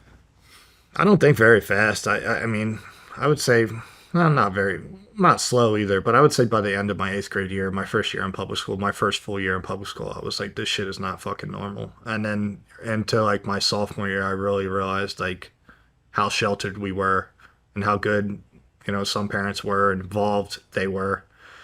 Like, he wouldn't take me to wrestling. And it was wild. It was like the whole reason he didn't want me to wrestle is because he didn't want somebody else to coach me. And how he always talked about me was like property. Like, somebody's going to take what I built. That's how he would talk. I built you. You owe me your fucking life. Like, those were the things he would tell me every fucking day. So you feel fucking worthless. You don't feel like you have any value. You just feel like a fucking servant all the time. And it's like, dude, what about me? What about what I want to do? I don't give a fuck about your feelings. Kill yourself. All this shit. Like, he would tell you to kill yourself? Yeah. One of the last beatings I got before I ran away, I remember telling him I started having like depression to a severe level. That's what I think it was. I always felt like I always felt like this empty hole in my stomach, and I could never identify what it was or understand what it was. But after my father and I had left my mom and we moved in with this new fucking woman that he was with, he didn't do anything with me, like nothing. And it was almost like he paraded me as it was almost like he took pride in beating me up in front of her to show her what a tough guy he was, like how bad he was. And like, it was just fucking corny, man. It was corny, you know. He knew I would never swing on him because he had told me a story because I was a Christian, and he had told me a story about how he hit his father and knocked him out, which I don't know is true. I have no idea if it's true, but that's what he had told me when I was really young. And he was like, "You got to promise that you'll never put your hands on your parents." And I remember promising, and like I always held that close. Like I never wanted to have that kind of relationship where I'd hit my father or fought back against him. But he would fucking tee off on me. And I wasn't getting slapped, bro. I wasn't getting, like a spanking. I was getting fucked up. And I would have to cover like a real man and fucking shield and hide. So I wasn't, I mean, he broke 2 of my teeth. He fractured my orbital bone. Yeah, so the dude he actually broke my teeth in front of my friend. The first friend I had over, his name is Billy Cruz, and great kid, still friends with him today. He had a fucked up life too. And we were over playing video games, playing Call of Duty. Think I was whooping his ass as usual on there, and fucking, he was trying to like pick on me the whole time. And I finally got sick of it. And I was like, dude, why do you always got to do this when my friend's over? That's all I said. Man, this dude jumped up and fucking punched me like he was fighting for a world title all the way into the kitchen. And I was covering up, and he fucking uppercut me and broke my teeth out of my mouth. 13, 14 years old. And my friend's standing there like, what the fuck? Like, he got sent home after that. His second wife, watched me get beat to death basically and did nothing about it. And then he brainwashed her to the point that she was like, oh, you were a bad kid. You were always mouthing off. And I was like, questioning isn't mouthing off. Questioning why I'm getting beat isn't mouthing off. But his thing was like, when I say jump, you say how high. You would ask him why you're getting beat? All the time. How would you ask him? After I got fucked up, I would say, why do you hate me so much? And he would tell me he hopes I fucking die and I kill myself and my feelings don't matter. And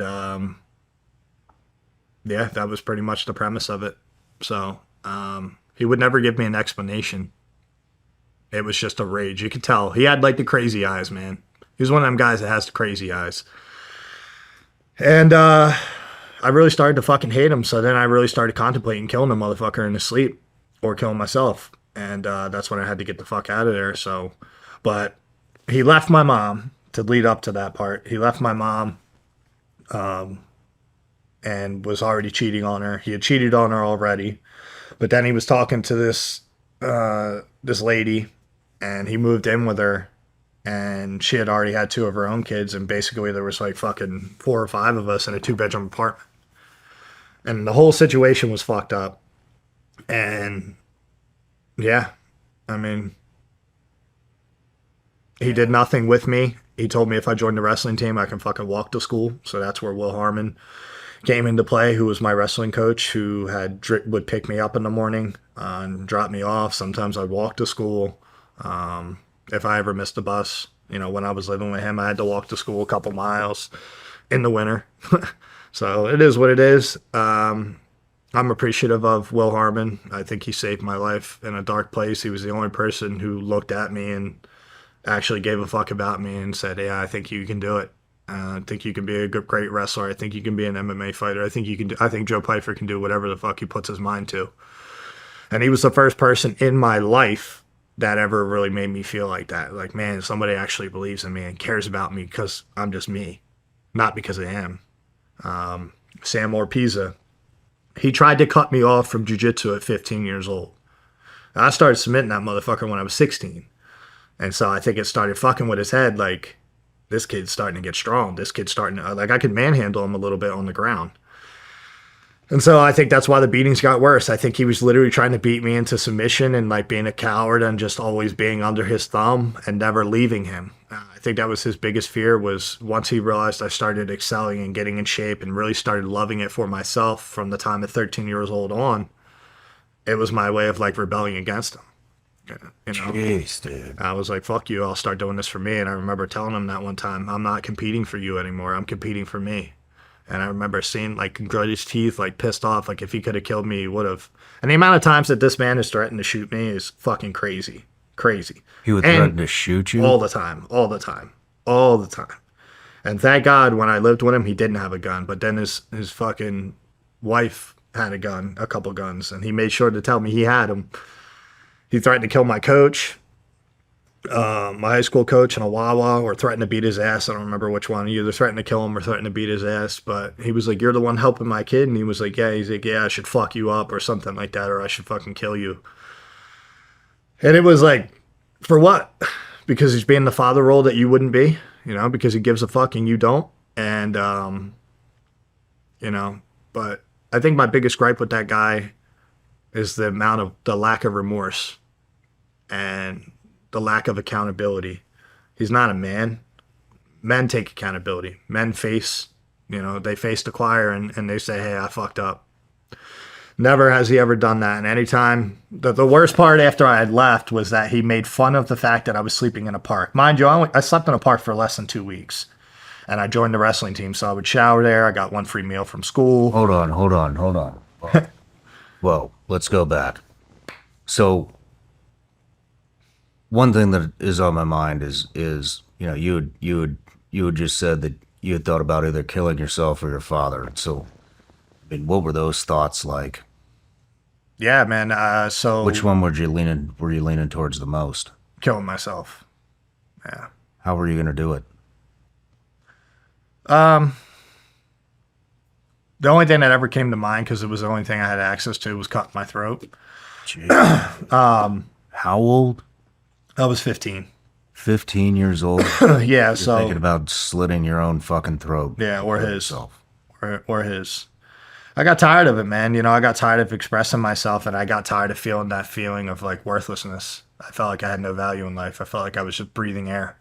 And then when he's trying to cut me off from jiu-jitsu, I'm literally going to school and coming home to an abusive home, and there's nothing positive in my life.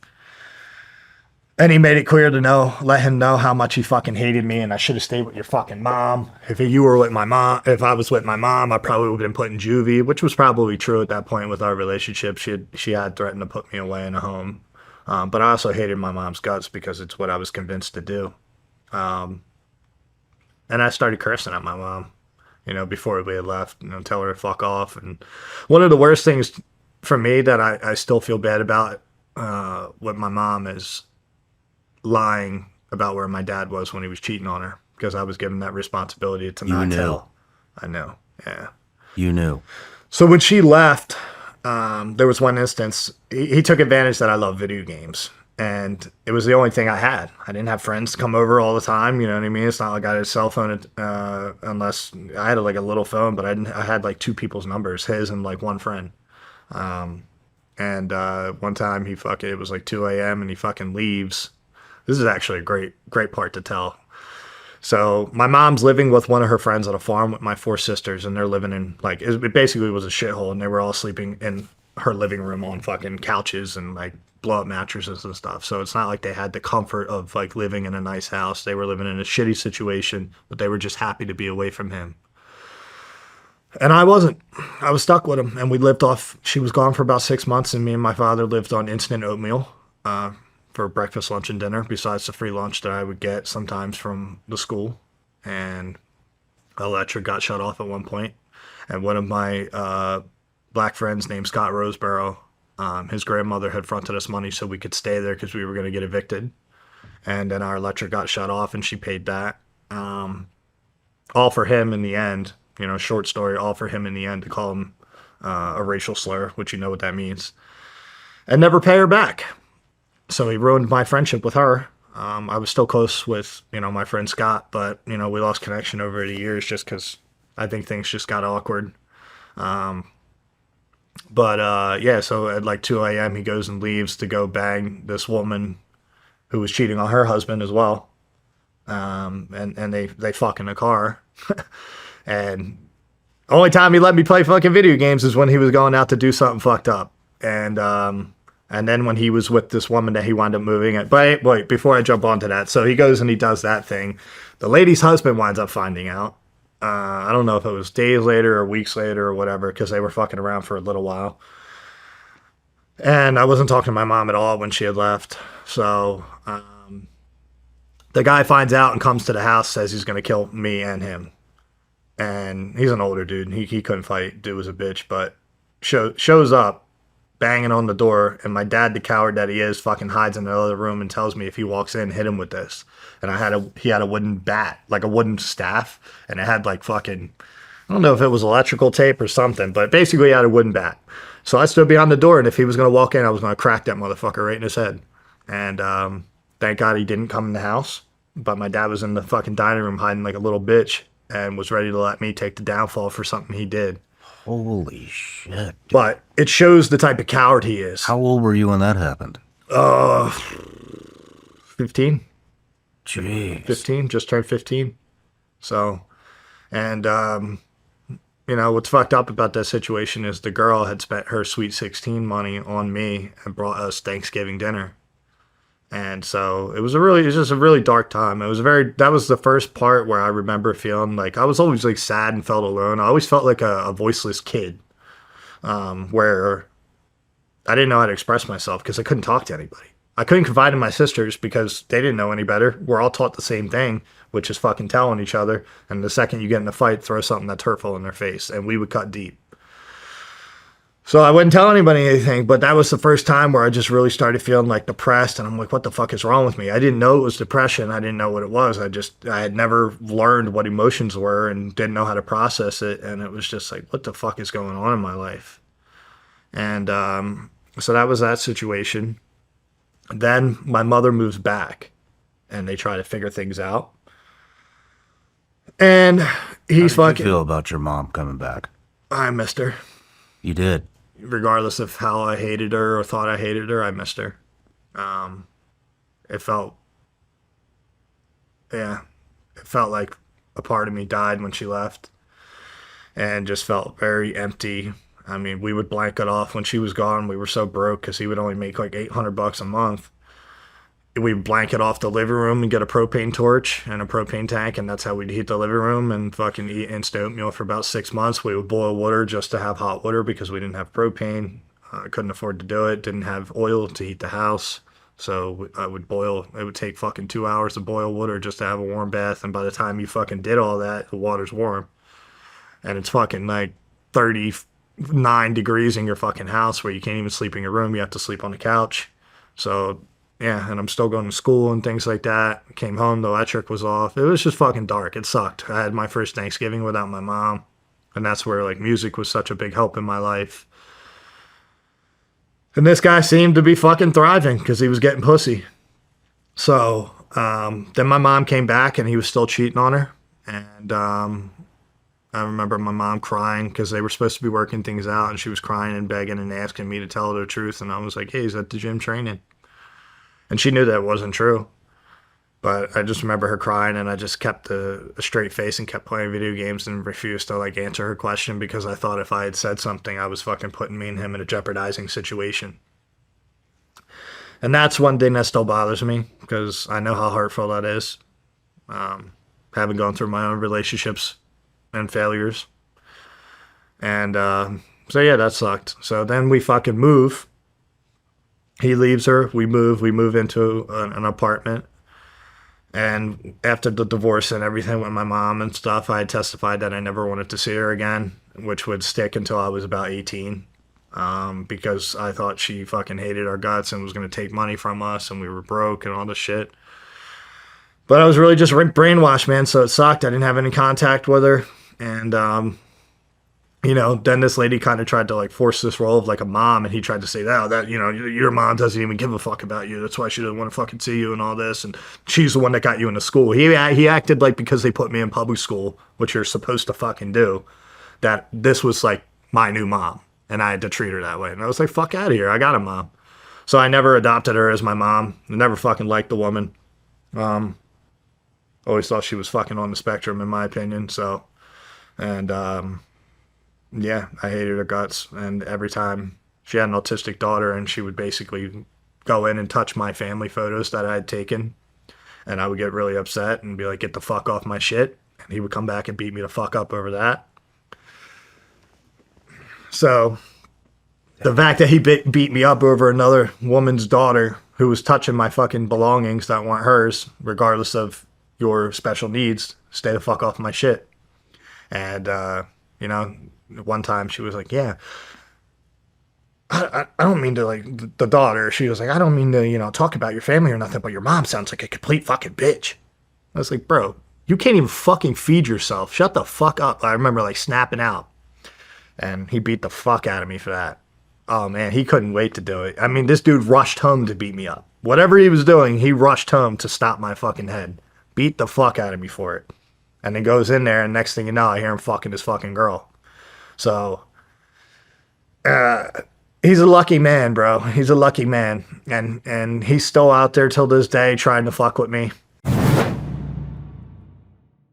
Whether you're juggling tasks or trying to stay clear-headed throughout the day, Ketone IQ delivers clean brain fuel that can help you think sharper, longer, and smoother. No caffeine, no crash, no overstimulation. Thanks to the folks at HVMN for sending me their Ketone IQ product to try. I really like taking Ketone IQ before I work out. It's not an energy drink, but it gives me a ton of energy. I wish I had this when I was on active duty. When I take it, I have more endurance, but without the crash. Ketone IQ uses ketone diol for a fast-acting, natural, slow-release effect with no artificial sweeteners or fillers.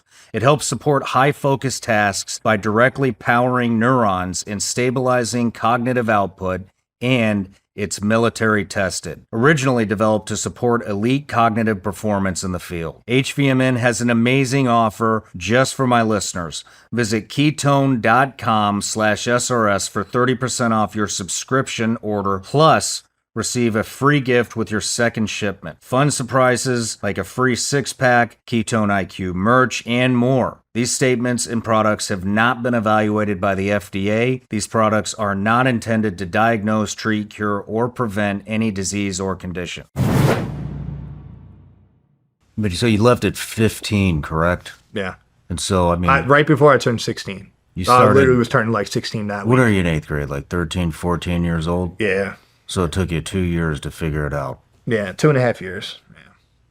I realized at 15 he was a liar, and that's when it really broke my heart. I realized all the lies he was telling, and I was like, damn, my father's a fucking liar. And then that's when I started turning on him, and I started having resentment for him. And then I was starting to challenge him by asking questions, which he hated. And what kind of questions would you ask him? Like, why'd you tell this person this when you just did this? And he would be like, mind your fucking business. And, you know, I'd be like, well, you told me when we left, we were going to do this and play games, and you were going to live the bachelor life, but we were going to do everything together, like build this business with the outboard motors, or we were going to rebuild a truck together, and it wouldn't happen. And I was like, bro, you do nothing with me anymore.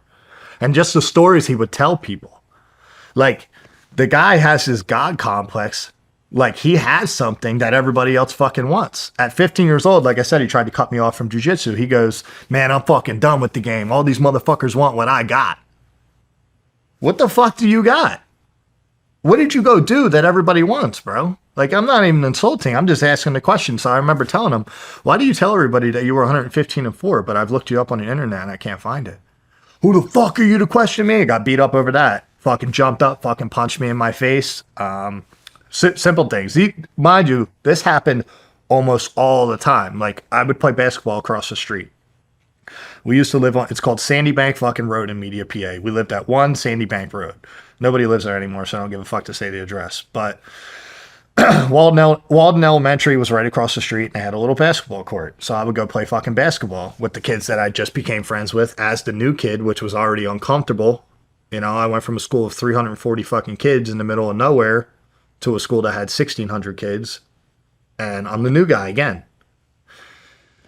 So I would go fucking play basketball. I was supposed to be home at 8 o'clock. I walked in the door at 8:03. Second, the guy was malicious. So that means you would have had to watch out the window to watch me fucking walk home.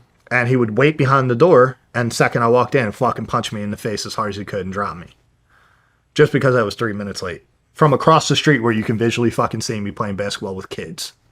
Not stealing, not doing drugs, never did it. Not lying about where I'm at. And, yeah, so it was just the kind of guy that he fucking was, man. And but I would question him all the time. And so after the beatings, I would go on like these hour-long fucking runs, like 2-hour runs, or I would just go walk for like 6 hours straight. In the documentary, there's a good part where, you know, my coach is driving by. He used to live in Delco.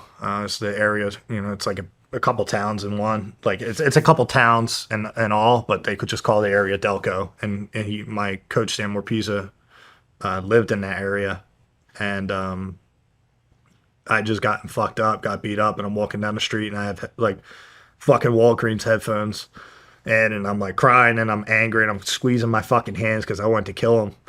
So I just would go on walks for an hour, and he would see me crying down the street walking, and he was like, I just wanted to pull over and help you, but I wasn't in the position to. You know, you're still living at home with your father.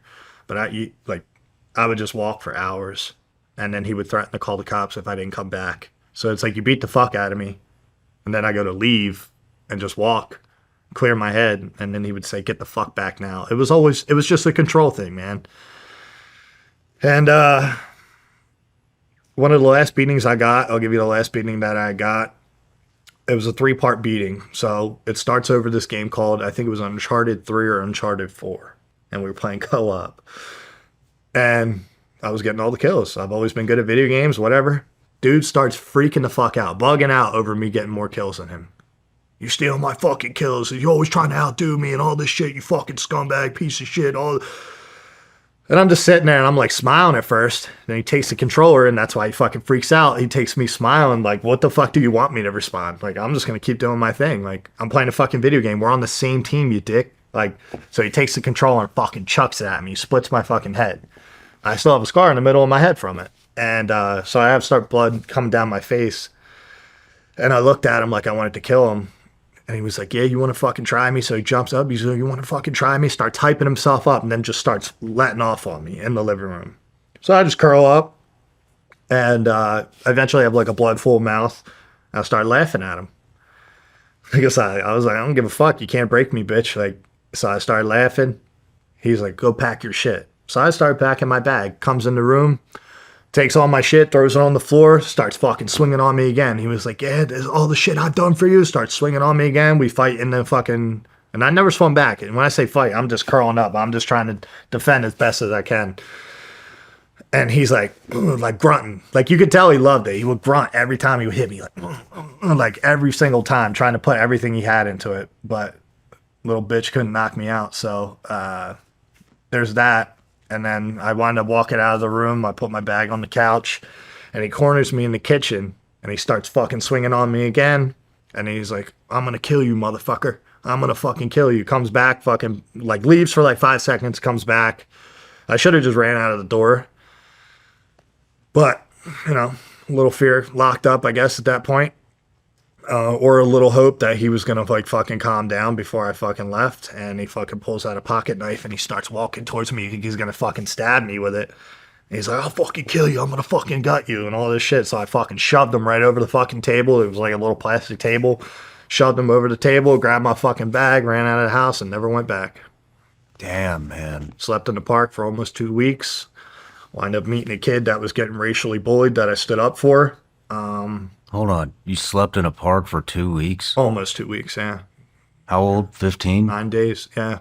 15. I was turning 16 like the week after. So, no birthday for me.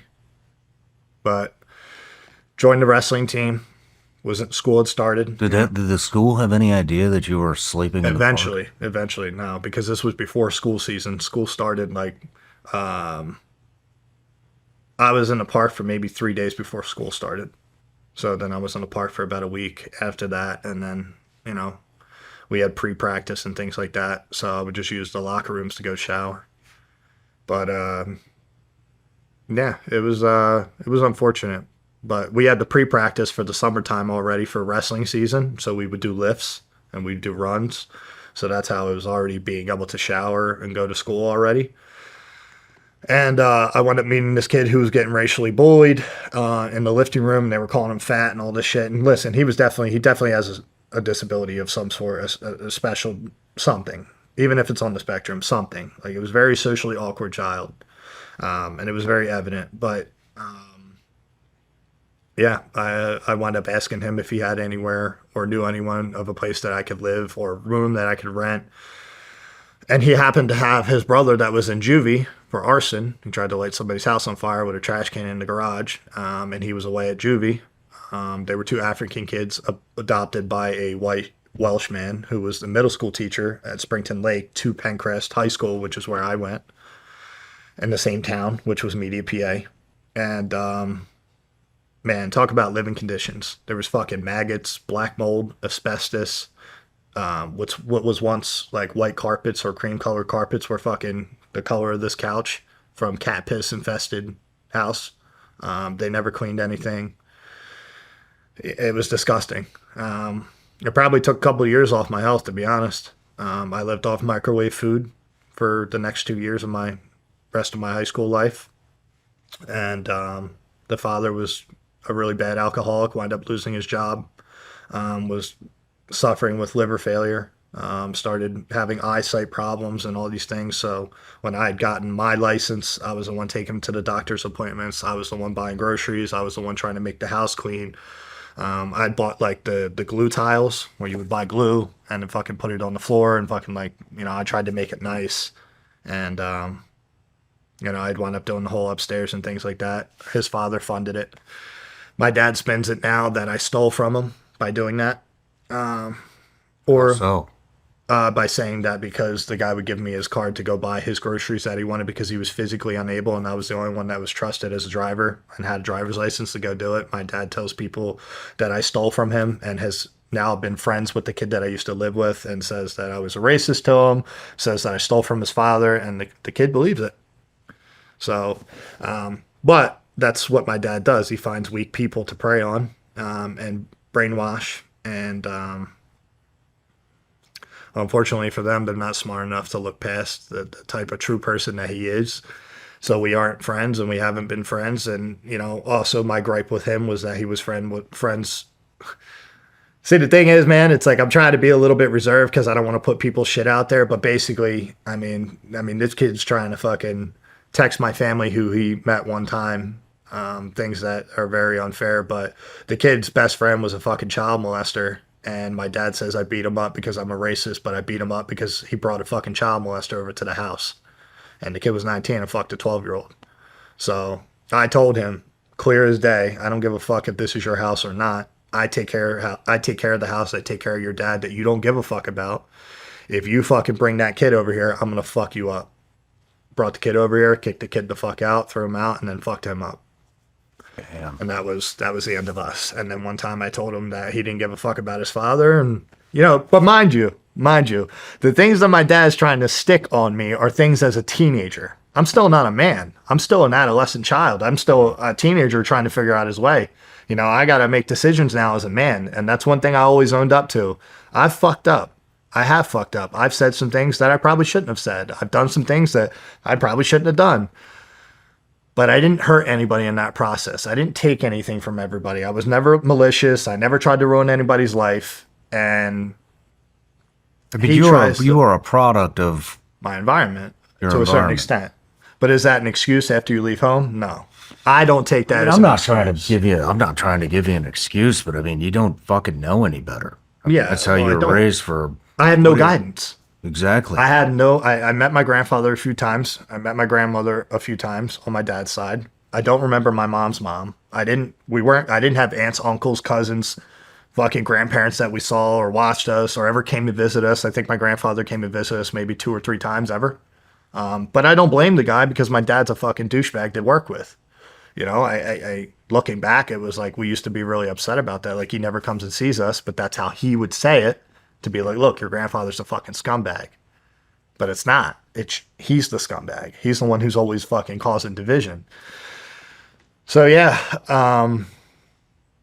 you know, this kid fucking brought him over and we wound up parting ways. And now my dad has latched onto him and tried to coach him in boxing to not get bullied by people like me, and has convinced him that I did him wrong and I stole from his father and all these things. And it's just wild, man. It's really wild. He latched onto an ex-girlfriend of mine that I had an abusive relationship with, where she was physically abusive to me. And, you know, and I don't give a fuck to say it because I can own it as a man, but, you know, this girl had cheated on me so many times, so I would put holes in the wall, you know, not knowing how to channel that rage or wanting to fight guys over it and things like that. But I was one of these guys who was like, oh, you're broken, I'm broken, me and you against the world. But, you know, that's not healthy, and it didn't work out that way. So, yeah, man, my dad has been there. I'll tell you this. He's never been there to one single fight that I've left him tickets for, which was my first 3 or 4 amateur fights. And he took pleasure in it because one time I shouted him out thinking he was there because he told me he was there and he was never there. And he never showed up. But in his documentary, he tells me my hands, a guy who doesn't even fucking know me is saying that my hands were the best they ever were when I was working with my father. And that's why I'm the fighter I am and all this. I'm like, brother, we stopped training together at 15. He said he was done with the game. All these guys want what he's got. He said, you ain't fucking training with these people no more. Fuck this guy. Fuck that guy. And he calls my one coach, Sam Orpiza, Sammy the Snake, because he was so threatened to have somebody else come and coach his kid. Because like he said, all he cared about was they're going to come and take what I built. That's exactly how he would say it in front of me. They're gonna come and try to fucking take what I built. I built you, motherfucker. You owe me your life. You ain't shit without me. You've never been shit without me. You would be a fucking bum. You'd be fucking sweeping floors. Like, but that was the normal talk. That's how I was talked to every day of my fucking life. Every day of my life, including my sisters. They, you know, I think yoga pants started coming out which I agree. I don't think fucking little girls should be wearing fucking yoga pants. That's my own opinion. I'm a traditional guy. But they would have little pocketbooks, and that my mom would get them, very inexpensive. You know, and they'd want to walk around, or they started getting into makeup, girly things. And he would call them fucking whores and skanks. And a great example of how you treat one of my sisters with their own abuses. My second oldest sister was in her junior year of high school, I believe. I may be wrong, but I think it was junior year. And she told somebody in school or her counselor that she wanted to kill herself because she felt like her father didn't love her. So the concerned Joe Pyfer, the fourth that my father is, goes to the school with, I think, my mom. I asked my mom about it. She don't remember it. She remembers the situation, but she doesn't remember if she was there or not. But anyway, I'm pretty sure all of us kids went to pick her up with my dad, and he was like, oh man, I don't know why she would say that. Super concerned, like, you know, looking at her like he's upset about it. Like, you know, I don't know why she'd be like that. So we go home. He gives her the keys to open the door. As she's opening the door, and all of us kids are there, he grabs her by her fucking hair in the back of her jeans and fucking chucks her on her fucking face first on the floor. Second, we get home. Then he picks her up by her fucking neck and slams her in between the couch and starts strangling her in between the couch. And then we all start trying to pull him off, and he fucking beats the shit out of me for it. And that's how you treated your daughter who was suicidal. So there was an instance where one of my friends were over, and my sister was like trying to convince him to cut her wrists, and he fucking beat the shit out of the kid.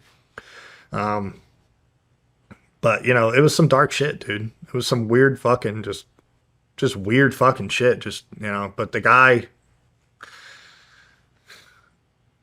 has never taken accountability for one single fucking thing. I've watched this guy literally tell me to my face that my grandmother on my mom's side had a miscarriage and buried the kid in the backyard. And he was crying to me one time after I'd already moved away for about a year after I ran away. And I'm trying to reconcile with him or have some type of relationship, because at the time, everybody that didn't know details is saying, you only have one father, you only have one father. And that used to guilt me, because I had a good heart, man. And I was a Christian and I always believed in trying to forgive, get past it, trying to forgive. But You were a Christian, or you are a Christian? I am a Christian, yeah. And I lost my faith a little bit from probably about 18 till like 23, maybe 24. See that? I was pretty bitter. Because there was a lot of things that I prayed for that never came true the way I wanted. But, you know, looking back, I've lived a beautiful life. of pain and success. And everything that has happened for a reason. And it's all been, I think, God's timing. So I saw that you carry a picture of yourself at age 10 years old. you saw I carry a picture? Yeah, is that true? I don't carry a picture of myself. No. What picture is this? I must have read it somewhere that said that to remind you. I have I don't carry it with me, but I do have a picture. I don't carry a picture of myself, but I do have a picture that I hold on to, and it's me at probably, under 2 years old with boxing gloves and a headgear on. And I hold on to that because like I was really convinced I was going to be a fucking nobody. But I will say the thing that kept me going was I had this gut feeling that I don't want to say better than other people, but I always believed I was above the competition. I always believed I had this feeling like I'm meant to be more than average. I just had this feeling. So I had all the other depression and all the other feelings too, but I know I'm not, this isn't it for me. And that's what kept me going, from not hurting myself. And then high school was the hardest time for me because I was fucking angry at that point. And I really didn't have any filter anymore. And I didn't give a fuck how people viewed me, whether they thought I was crazy or angry or whatever. But I had been saying since I was in middle school I was going to fight. I wanted to hurt people. I wanted to fight. And that's exactly what I would say. I want to fuck people up. I want to hurt people. And I want to make them feel the same fucking pain that I felt. And it was the greatest motivation I could. Rage has its time and its place. And it got me through the early years until I became more mature and understood emotions and was able to control and just digest why I'm angry, or what are you holding on to that you haven't let go, or what are you holding on to that you haven't forgiven. Yeah. What was it that made you understand emotions? My coaches, seeing the way that they lived, how they loved their wives, how they loved their kids, how they treated their friends. And, Sam Orpiza and Will Harmon combined have been a savior for me. Will Harmon, if I didn't have that guy, regardless of everything that I've went through, if that man didn't take me in, I wouldn't be here. I would have never made the UFC. He gave me 4 years of free housing and a home, a stable life, good food, and unconditional love and support, which I've never had. Was that your wrestling coach? That was my wrestling coach. And, how did that relationship develop? So I was wrestling. I joined the wrestling team, and we had red versus gold, which was, for varsity matches. But I had already won my position. Another kid had already won his position. He was a weight class above me. I was a weight class below him. I was 170. He was 182. And they wanted to find out who the best kid in the school was. And I actually hated my head coach for it, Gregory Jacobs, who I love now. Dumb child in me hated him. But they wanted to see who the best wrestler was on our team. And I wound up beating him. But I remember being so angry about it because I felt like they just want to see me fucking lose because I've said I was an MMA kid. Like, all these people are against me. And I remember everybody's parents being there. And I was the only one on the other side of the gym by myself. And the only other person. So we had the wrestling mat, the gym floor, the basketball court, and then we had an upstairs indoor track. And Will Harmon was up on the indoor track on my side. Only guy. And I got my headphones and I'm pacing back and forth and I'm like fucking mad. Like, I'm going to try and kill this kid and blah, blah, blah. That was just my attitude for competition. And, I look up at him and I'm like, look at this. I was like, look at all these motherfuckers and their parents. And I say, I ain't got shit. He goes, who cares about that? He's like, just go out there and give it your best, man. And he was like, I believe you. I believe you can do it. And those words, man, because I just remember his face. I just remember his face looking down, and he was like, I believe you can do it. And that's all I needed, bro. That was like a fucking fire to the most, it lit a fire that was crazy. And I went out there and I beat him. It's not nothing to brag about. It was, he was a good teammate and a friend till this day. But at that time, everybody was talking shit that I was going to get beat. He's the kid that's been to the States or been to regions already. I've never wrestled because that was my first real year of wrestling, and I beat him. And now I was, known as the best wrestler in that high school on our team at that time, as far as like heavier weights. And yeah, it was good. That was the start of our relationship. And he was the first person to tell me he loved me in a long time. And I remember I would be there at 6 a.m., train, go to school, be there. I was the first one there and the last one to go. And often, a lot of times, I would just sit in the wrestling room and just fucking sob after practice at the end of the day because I hated my life and I wanted to be something and I didn't know how to do it. But I was just putting all my energy into wrestling and I fucking loved wrestling. I loved it. I loved working hard. I loved fucking suffering. And yeah, I remember just fucking sobbing many times after practice, and Harmon happened to walk in and he comes over and just gives me a hug and didn't say anything other than, I love you, kid. And yeah. Damn, So man.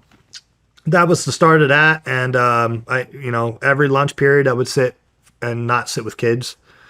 I hated people my age, and I would sit every single day with that man, and he would split one of his sandwiches that his wife made him, and we would just sit there and play chess and talk about life. And yeah, that's how I spent my fucking lunch periods with him. So those are sentimental, and I get choked up over those because I'm so appreciative of what he did and that he didn't have to do, and he put his name on the line and his reputation on the line to support a kid like me that could have gone off the deep end. And I never wanted to let him down. And obviously, he's been one of the most important people. But to answer your question too, circling back about did the school ever know? I don't know if it's called a truancy officer for if you miss a bunch of school or if you have troubled home or something. But somebody did come to the house, and I don't know how I got away with it, but basically they were like saying I was going to have to come with them. And they came to the place where I was living because I was 17, and by that time they had come there. I was 17, and they were like, oh yeah, you're gonna have to come with us, or saying something about like if my parents lived here, or was I emancipated, or anything like that. Something. It was very vague. I'm vague on the details of what they were there for, but it was something about possibly taking me away. And I remember looking at the chick and I was a little arrogant prick, and I was like, do I look like I'm fucking unhealthy? Do I look like I need your fucking help? And I was like, trust me, if you take me away from here, you ruin my fucking life. And I slammed the door in her face. And I never heard shit, but then the psychologists started reaching out to schools, child services, things like that. And I remember snapping on Will Harmon because I was like, who the fuck did you tell? Like, I wound up almost turning on him because I thought he ratted me out and I was going to get put in a home. And luckily I didn't. I don't know how that's possible or how that happened, but I'm sure it helped that I was living with somebody who was a school teacher at the Springton Middle Lake School. But I don't know the details behind as to why, regardless of how I felt, I'm sure they could have taken me, but they didn't. And I'm just grateful that they didn't. So, but yeah, they wound up finding, Harmon knew everything. He was the only person I would tell everything to. I would come into school with a fucked up face back when I was living with him. So yeah. Damn. Yeah. Why do you think you hated everybody your age? Because all they cared about was being cool, and I didn't give a fuck about being cool. I wanted to be somebody, and I didn't care about telling fucking high school stories about what girl you fucked or, what corny fucking sport. I also didn't like all the fucking football kids. I didn't like any of the track kids. Like, they all thought they were hot shit because they were wearing jerseys, and I don't know. I don't like kids. I don't You like think kids. it was because you felt resentment that I think you weren't living like the way that you were brought up? I always wanted to play football, and I didn't get to. But I don't know if it was resentment. I think I was much more mature than I thought I was by that time. And I saw like the real ugly part of life in one way. Obviously, like I said, mine's very average compared to some of the stories out there. But yeah, I just think I didn't connect with kids that did dumb shit, talking about smoking weed and drinking and fucking girls and going to parties. That wasn't me. I had no desire to drink, party, smoke. I definitely did my fair share of whoring around, but that was to fill a void. And, it was the only love or acceptance or validation that I got when I was frustrated and felt alone. So, yeah, I just didn't see the value in what they did. I wanted to be an athlete. I wanted to be in the UFC, and I was saying that since I was in middle school, so I didn't relate to these kids when they would talk about these stories. And then they would always fucking try to tell you, like, you weren't allowed to say the R word, you can't say retard. And I'm like, bro, shut the fuck up. Like, I'll say what the fuck I want. And so I didn't like being around those fucking nerdy kids. Then you had the guys that thought they were fucking tough, and I was almost in a fist fight every fucking day. But none of them would fist fight. When I went to this school, where the school I came from, everybody would fist fight. Then I go to this school, and it's like preppy kids, and they all talk shit, but then you would run up in their face, and they'd be like kind of shocked that you're about to fight them. And I'm like, well, what the fuck did you talk shit for if you weren't ready to fight? It was like mind-boggling to me. And everybody thought it was crazy because I was actually wanting to fight people over talking shit. So a lot of kids thought I was fucking nuts. And well, it wasn't. It just was about it. And I had a couple funny instances. So never like a full blown out fight in high school. But yeah, I had some funny things. So How did you reconnect with your mom? so it's very recent. It's recent. It's very recent. It's been almost a year. I despised my mom for a little bit when I was a little less mature. But how can I really fault a woman who was getting abused the same way as I was? And just for that reason, because she's a woman, is why I give her forgiveness and an excuse, because she was traditional. She was a Christian woman. Was a Christian woman. She doesn't really identify with Christianity anymore, but nonetheless, you know, she lives her life how she wants. But she was a 24-year-old woman who had never been with another man and grew up in the church and met my father at the church because he was going to commit suicide apparently by jumping off the bridge. They wound up sending him to a church after they got him off the bridge, and then that's how he met my mother. That's how they got connected. So she thought he was her forever after, you know, and she was willing to go through thick and thin and you know, and do anything possible to make it work. And obviously it failed, and she has never been with another man since. So he ruined the rest of her happy ending. So How did you reconnect? my sister, it's a fucked up situation. My youngest sister was basically homeless because like I said, they're very backbiting towards each other, and they've been much better since I've been in the picture. Because I won't tolerate it. Because the way I see it, just so you understand why I think they respect it, is because the perspective in which I've given it to them, if I can fucking come out and be a better person, so can you, and you have no fucking excuse, because I kept enduring the abuse while you guys were free from it. And I had to run away. You guys got the privilege of not having to deal with him again. And you guys have one life, and I tried to put it in the perspective of, we have one life to know each other. I have one life to know you and everybody else that I meet. And if you're genuinely okay with treating each other like this when we're supposed to be the deepest love bonded people in our lives, like, then you're a true piece of shit. And that's exactly what I told them. If you guys don't learn to love each other, then you're all pieces of shit. So I think they've kind of been trying their best, and it's been pretty good. But they've done some malicious things to each other, so I'm not proud of it.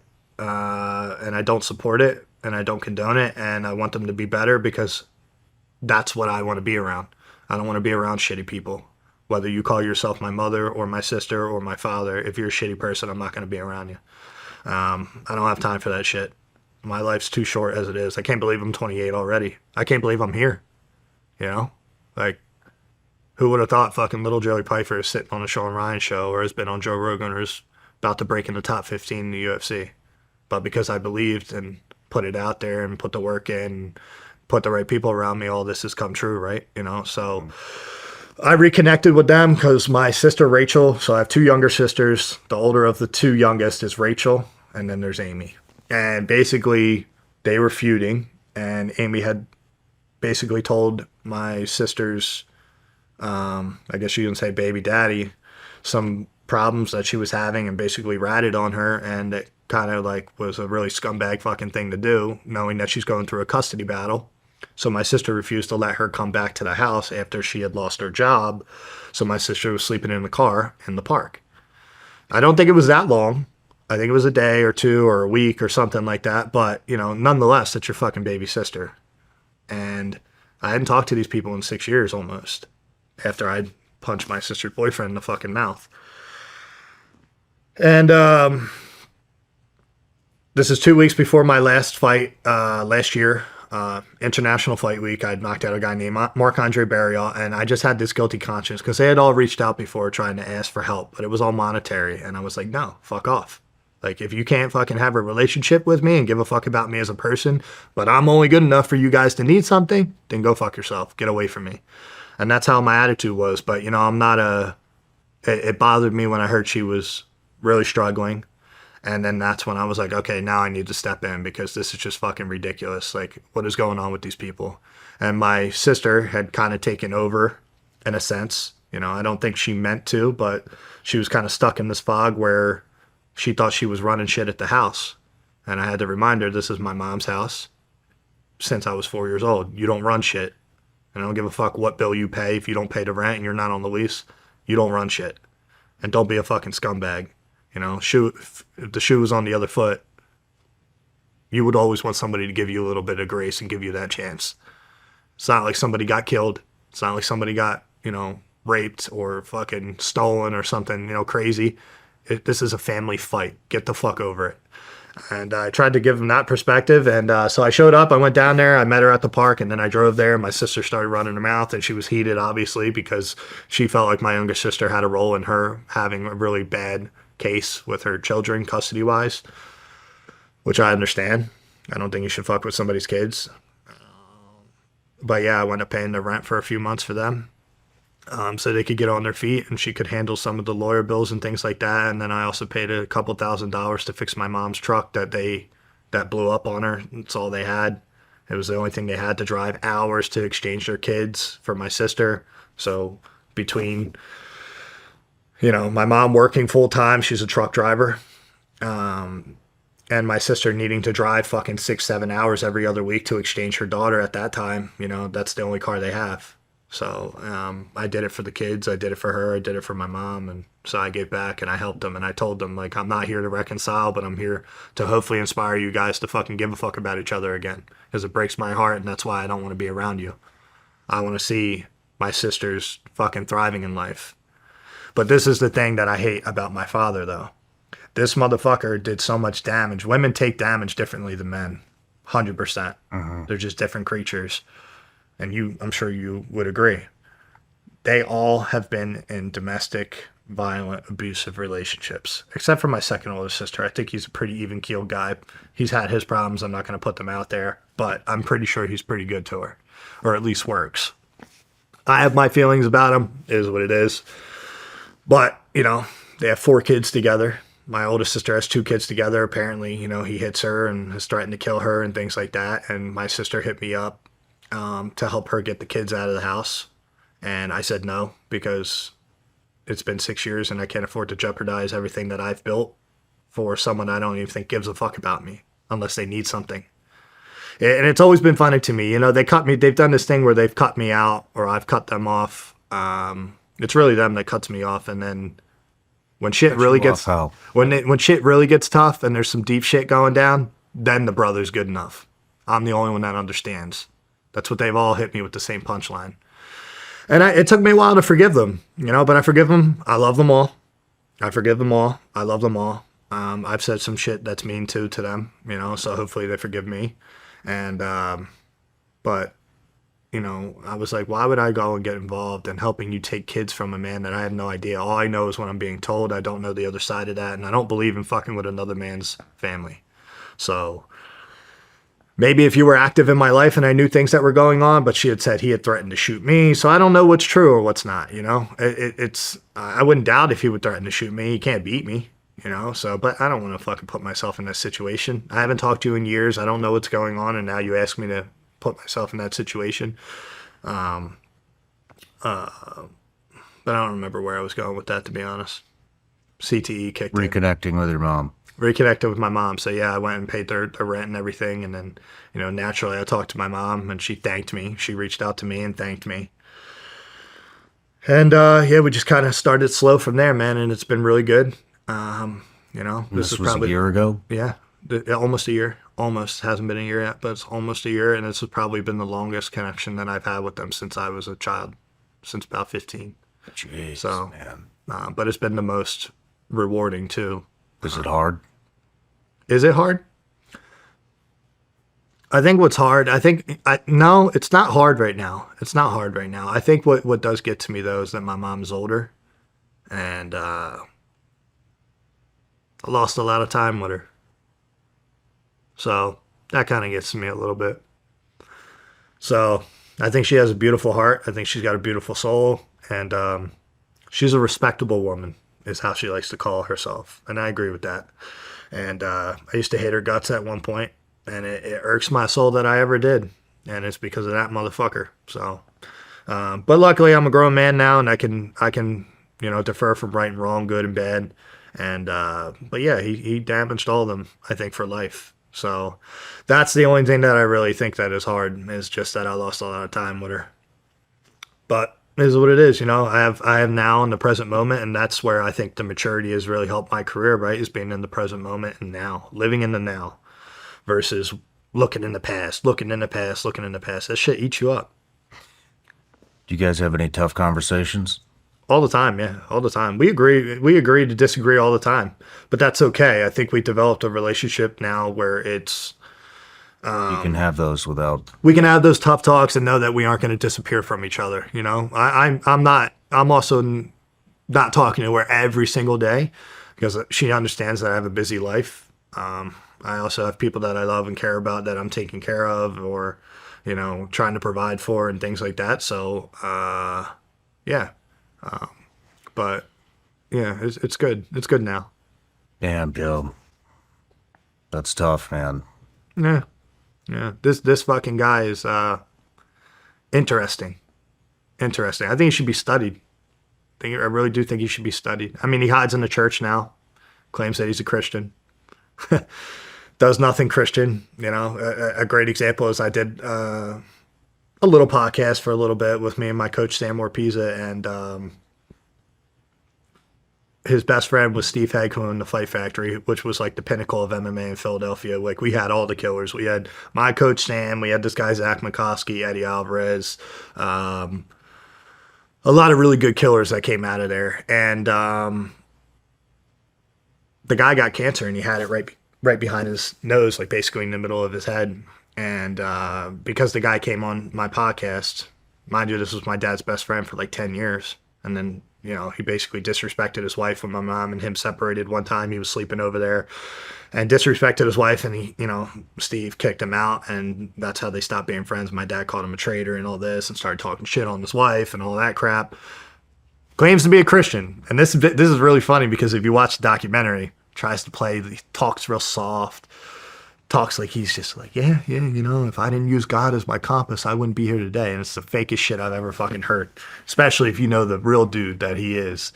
And you watched the documentary? Yeah, I want to know the lies he says, because everybody's tagging me at, he hasn't talked to, let me put it this way. So he has 5 kids. This is the craziest shit. He has 5 fucking kids, me and 4 daughters. 3 of those daughters have never reached out to this motherfucker since he left. Why? Is it because you were such a great guy? Is it because you didn't abuse them like you say? Is it because they were brainwashed by their mom? Is that your best excuse? Is that for over 12 years, I know for sure, plus, it might even be 14 years, I don't remember what it is. I think it's 12 years plus. None of them give a fuck to talk to their father. Why? What could you have done that they don't give a fuck about you that much? Or they hate you that much?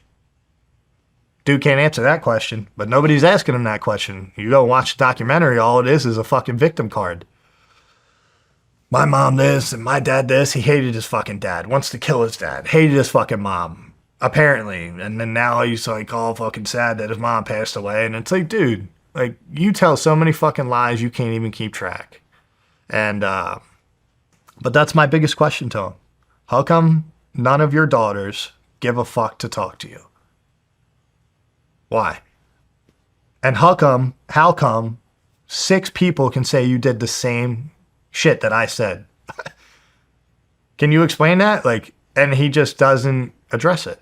But he's going to make a documentary saying, I sold a story. I used to beat up the kid I used to live with. I stole from his dad, and I'm a piece of shit. And I had an abusive relationship as a kid and all that. It's like, bro, you're talking about a teenager. His claim to fame is that I was a terrible fucking kid. Even though I didn't steal, I didn't smoke, I didn't fucking hide things. Like, his biggest thing is like that I lied about my sister turning on the heater, and she got her ass beat. So I was a piece of shit kid. 6 years old. Yeah, he said it showed the character that I was. I was a scumbag willing to throw somebody else under the bus at 6 years old. I'm like, yeah, you're right. It was a scumbag fucking thing. But I've learned from it, unlike you. So, yeah, it's just wild. You know, he's trying to make another documentary now, and people are trying to get me to go on shows and things like that to go talk to this guy and confront him face to face. But I don't want to give him that platform. Yeah. I don't want to give him that relevancy, and that's all he cares about. This man has never been there for any of my success, but he has been there more than anybody for every fucking failure. Not realizing it's a lesson that I just keep growing from, but he's been there for every single failure. When I broke my elbow, he sent a picture, face down, ass up, told you this would happen. As soon as you fight anybody real, you get your fucking ass beat. You're a fucking bum. You'll never make it in the UFC. I bet he fucking is rolling over in his bed now.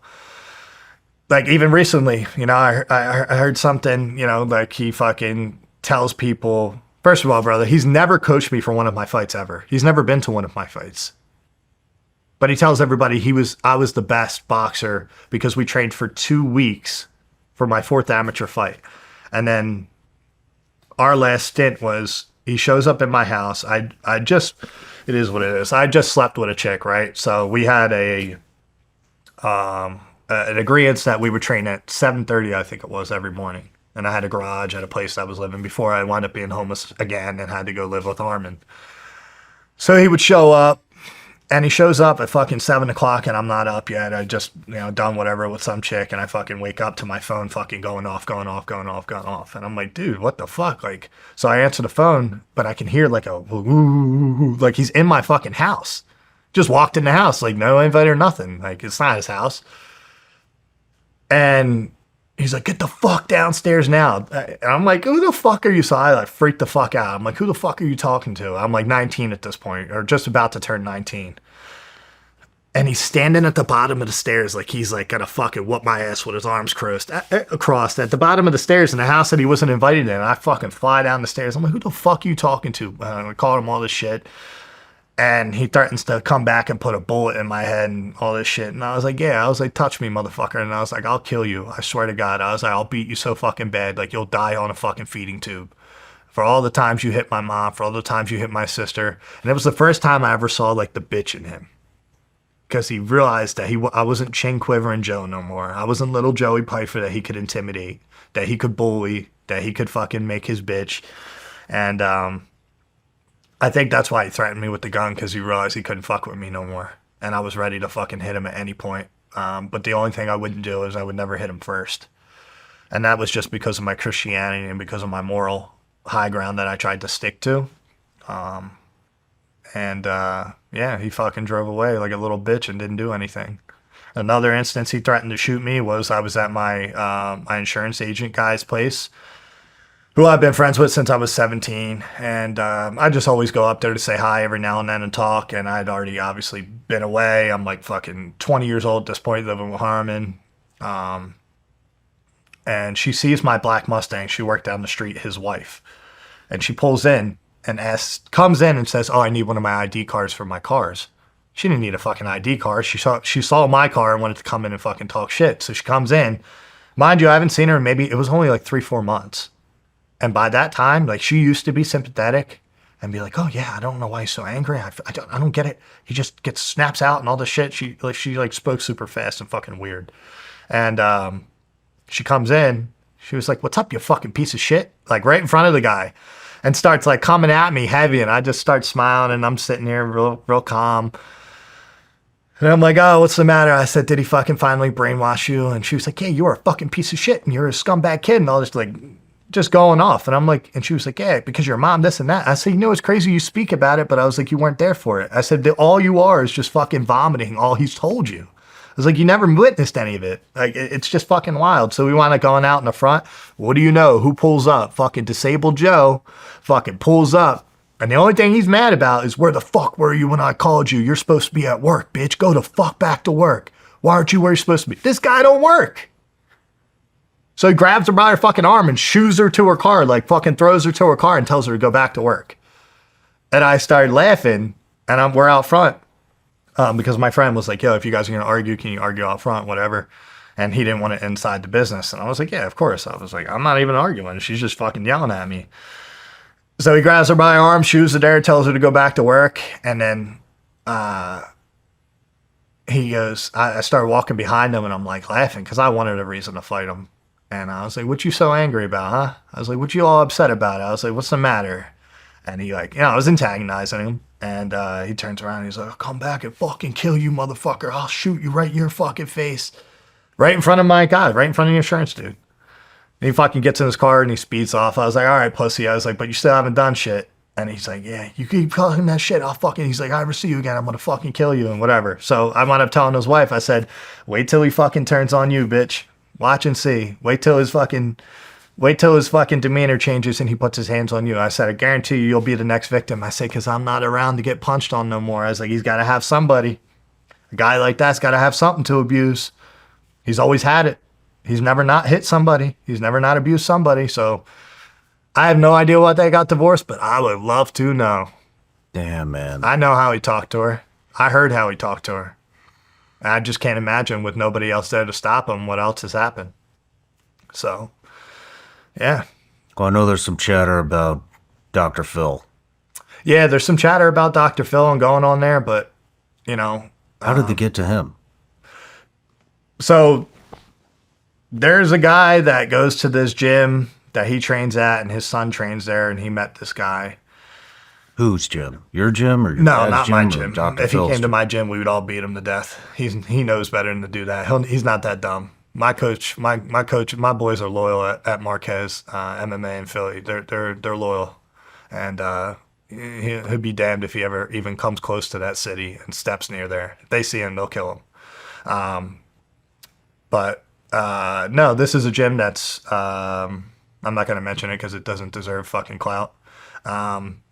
But there is a gym, and he goes and trains there, and this guy's son trains there, and this guy was on Dr. Phil. His name is Butch. He was on there because of his father murdering his mother when he was a child. So that was his storyline on there. Super cool guy, like him a lot. But he was gathering content to do a story on my dad becoming Joe Pyfer, the person he is. And I don't want to put everything out there because I don't know what he's comfortable with or not. But basically, the executive producer has reached out to me and has been trying to convince me that it's a good idea to go on there if there's some reconciliation. And I said, look, at the very least, I forgive the guy. I hate the things that he's done, but I forgive the guy. I don't. Do you really? Do you really forgive him? 100%. Because I wake up and I don't think about him. Good. He has no control over my life, Good for like he you. could sit across from me like this, and there's no intimidation. There's no threat. The only threat is if he had a gun, and that's it, but I carry two. So, and hopefully it never, ever happens. I don't think it's funny to gamble about life, but, I mean, there's got to be a sense of being extremely uneasy after having been through that. no. I think that would mean that I haven't forgiven him still. There's nothing uneasy about it. What could he say? I stand on the truth. I'm on a mountain of truth. I have sources to back up my truth. I have witnesses to back up my truth. I have friends to back up my truth. I have teammates that have seen what he's done or how he's talked or how he's acted. He has nobody. He literally is going to die alone. It's fucked up. It's sad. And I really want him to change. And the only reason I was even contemplating it is because my mom wanted me to do it. She wants him to leave me alone, but he just fucking attaches everything. I can't see any of his social media. Pretty sure he has me blocked or whatever, but I know people are always telling me he's talking shit on me. He's writing essays. He'll post pictures. So like one of the things that he does is he'll show pictures in the documentary of me and him smiling. So what he does is he takes a child's unconditional love for his parent of constant forgiveness and shows only the good memories and says, does that look like a kid that's abused? Does that look like a kid that's abused? Oh, look, he's smiling there. Oh, look, he's smiling here. Well, no shit. Do you ever beat the fuck out of your kid and then tell him to fucking smile for the camera? I don't think anybody does that. So it's his logic is very fucking shallow and really dumb. So it doesn't threaten me whatsoever. You know, I think he's just a sick dude. I think the narcotics for 20 plus years has really warped his fucking brain. I don't really know if he has sympathy or remorse. I think that part of his brain's probably damaged. So he might be on the borderline of psychopath or is a psychopath. He's for sure a narcissist. He's always talked about himself like the God complex, like he's always had something everybody wants. And he's destroyed every single... This is how I have to look at it. Before I'm in the UFC, I've had lifelong friendships. And I still have those same lifelong friendships today. This man has no fucking friends. No... Like, bro, you went from a family of 5 and a wife that loved you and cared and kids that loved you unconditionally to damaging them all to where they hate your guts. Like, I just don't want to carry around hate for the guy. I just recognize who he is. I used to fight out of anger all the time. When I was fighting early in my career, I would just blitz motherfuckers and just fucking try to kill them. Like, I was literally like, and I still have that side of me, but I know how to control it a lot better where it doesn't involve him. You know, I just want to kill a motherfucker because you're trying to take my money from me. But before it was like, I really wanted to like hurt people. And even in my everyday to day life, like road rage, things like that, wanting to fight people. And, you know, I've definitely saved myself from a couple big damaging blows where I could have been in prison. And I'm glad I have, you know, but that's because of the strong men that taught me how to be men. He always claims that the only reason I am what I am is because of him. And I think it's such an insult because people like Will Harmon who put their neck on the line, who put their, you know, opened their door to me, opened their home. Sam Orpiza, the guy was working 2 jobs, sleeping on floor in between his fucking jobs to provide for his family. And people like Chandler Henry, you know, who were able to, in the documentary, you know, I can express myself now verbally, but he has a way with, you know, filming where he is able to express what I couldn't put into words. And I think that's his talent. And I think that's why this is going to do so well. And help a lot of kids. So, you know, but because of those men in my life, that's why I'm where I'm at. Because I was smart. I asked questions. I never was somebody that didn't ask questions. I always challenged everything. Ask questions, ask questions. I don't give a fuck if you laugh, if you think it's a stupid question. If I don't know it, I will say I don't know it. Because once I learn it, I'm not going to forget it. So, yeah, dude's fucking there, just waiting for me to fail at every moment, brother. Do you want to reconcile with him? No. No? There's nothing to reconcile. I know what he is. I know what he's done. I want him to take accountability. So that's reconciliation for me. Mm-hmm. Take some fucking accountability and don't die a piece of shit. You owe that to my mother. You owe that to my sisters because you fucked up their future too. And they're still going through it. Luckily, I'm not. But they're still going through it. And how do you think I think downstairs before the interview you said you have a significant other. Yeah. Been with her for 3 years? Almost 6. Almost 6 years. Yeah. Sounds like your sisters don't have healthy relationships. I don't know about your mom now. Does she have any healthy relationships? She's got a couple healthy friendships, but no significant other. How have you learned how to treat a significant other respectfully and with honor? And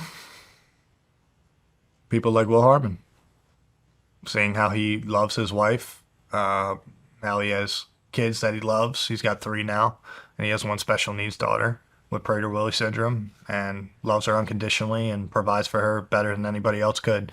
And the irony of it is that he was a special needs teacher when I was in high school for over 8 years, and then his first daughter is special needs. wow. So who better equipped to take care of it? You know, nobody ever wishes for that, but who better could handle that than him? So it's kind of crazy, but yeah, you know, just understanding right and wrong is super simple. Super simple. Hitting your wife is wrong. You know, it's really easy not to do. You love the person, you would never want to do that. But, you know, it is a struggle because I disconnect very often. You know, we've had our struggles in our relationship and separations and things like that. But one thing I will say, because like I said, I don't really put my personal life out there or the status of whether I'm single or dating or anything like that, just because I don't want people involved in my shit. But that specific person, no matter how it makes anybody feel, was there for me when I was a loser. She was there when my arm broke. She was there after my arm broke. She was there when I got in the UFC. She's probably one of the most special people in my life. You know, she always believed I could do it. Probably one of the most special people in your life. Yeah, well, aside from Harmon. he gets first place. You know, I think because he saved my life. But yeah, it's him and her. We'll call him a tie. Right on. Man. You know, and yeah, I used to look at her when my elbow was broke because they told me I would never fight again. And I used to be like, I'm going to make it. And she'd well up and I'd well up. And I was like, I'm going to make it. I'm going to change our lives. I'm going to change our lives. I'm going to change our lives. And man, damn if I didn't fucking get it back and do it. So, and I'm still going. You've done it. And I'm still going. So it was a hard fucking road. You know, we've been talking about all my family shit, but the fighting road was a whole nother fucking fight that had nothing to do with that guy, nothing to do with my past. And that was a fucking struggle in itself. You know, aside from my upbringing, I had one of the fucking hardest roads to get in the UFC as well. Well, we're going to get into that here next. But before we leave this segment, just want to ask, what advice do you have for kids that are going through this kind of stuff right now? Speak up. Speak up, talk to somebody. If you don't know who to talk to, find somebody. Get an opinion, you know. Gather information is the best thing you can do. Like, since I've been out here dealing with everybody from, you know, the Daily Wire, which is what the documentary is going to be on July 25th and whatnot, I've gotten all their opinions on the whole Dr. Phil thing too, you know, because I like Dr. Phil. I think it's, you know, it's cool, whatever, but it's got to make sense. And it doesn't really make sense to give this guy what he's always wanted, which is to be relevant, you know? Yeah. He's nobody without me. That's how I see it. And, but yeah, speak up. Put your fucking pent-up energy into a sport. If you're a sports guy or girl or whatever, you know, if you're a books person, fucking study more than anybody else. Educate yourself more than anybody else. Whatever you put that time into, it will pay you back. It will. Hard work doesn't go unnoticed when you have to put it to the test. You know, sometimes it goes unnoticed because nobody sees you doing it. But when you start to perform and you've done all the hard work, there's no denying success from that. So put that anger and energy into a sport is the only thing I can relate to. And no matter how crazy an idea, within reason, I'm not talking about these fucking fruitcakes in the world today, but as long as you have that self-belief that you can go on and be something fucking big, why can't you? Why can't you? Good advice, man. Why can't you? I'm a fucking nobody. All generations of my family have been fucking bums. I don't even say that my grandfather's been a bum. That's not fair to say. But when I say my father's a straight fucking loser, dude hasn't taken a fucking ounce of risk for his family or tried to better his life as a person or as a man at all. It's a shame. I'm 28 years old and I know more than that dude does. He's fucking 54, 53, you know? Yeah. Take the risk. Take the risk. Be willing to fail. Because failure is only a fucking, hey, I took a shot and I missed. But you might learn how to do better next time. So take 100% of those fucking shots, no matter how crazy they are, is my advice. Love that. Go for it. Thank you. Let's take a break. Two words that don't typically go together. Speed with quality. Like, you don't hit the drive-thru and expect a gourmet meal to go. But there's one exception to this unwritten rule. If you're hiring, you can find candidates fast who are also extremely qualified for your job. Just use ZipRecruiter. And right now you can try ZipRecruiter for free at ZipRecruiter.com/SRS. With ZipRecruiter's advanced resume database, you can find and connect with qualified candidates in minutes. 320,000 new resumes are added monthly, so you can reach more potential hires and fill roles sooner. And if you find a candidate you love for the position, and want to schedule an in-person meeting with them, you can unlock their contact info instantly. Experience hiring speed and quality with ZipRecruiter. 4 out of 5 employers who post on ZipRecruiter get a quality candidate within the first day. And if you go to ZipRecruiter.com/SRS right now, you can try it for free. Again, that's ZipRecruiter.com/SRS. ZipRecruiter, the smartest way to hire. Sign up for the 4-day free trial to begin your paid subscription. For restrictions, terms, and conditions, go to ZipRecruiter.com/SRS. Everybody knows there are things they can do to reduce monthly costs and improve their finances. But who has the time to go through all of their expenses and decide what to trim? That's where Rocket Money comes in. If you see a subscription you no longer want, Rocket Money will help you cancel it. Their dashboard lays out your total financial picture, including bill due dates and paydays. If you've got a goal you'd like to save for, Rocket Money can analyze your accounts to find the best time each month to put extra money aside. Rocket Money will even try to negotiate lower bills for you. The app automatically scans your bills to find opportunities to save and then goes to work to get you better deals. They'll even talk to customer service so you don't have to. Rocket Money's 5 million members have saved a total of $500 million in canceled subscriptions, with members saving up to $740 a year when they use all of the app's premium features. Cancel your unwanted subscriptions and reach your financial goals faster with Rocket Money. Go to rocketmoney.com/SRS today. That's rocketmoney.com/SRS. rocketmoney.com/SRS. All right, Joe, we're back from the break.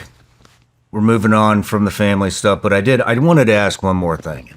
And this actually comes from a guy that's on my team who's got, believe it or not, a very similar upbringing to you. And I'm just so fucking proud of him because he has changed his lineage and he's gotten away from that generational curse. And he's been with me since he was 17 years old, and still with me today. I think he's 26, but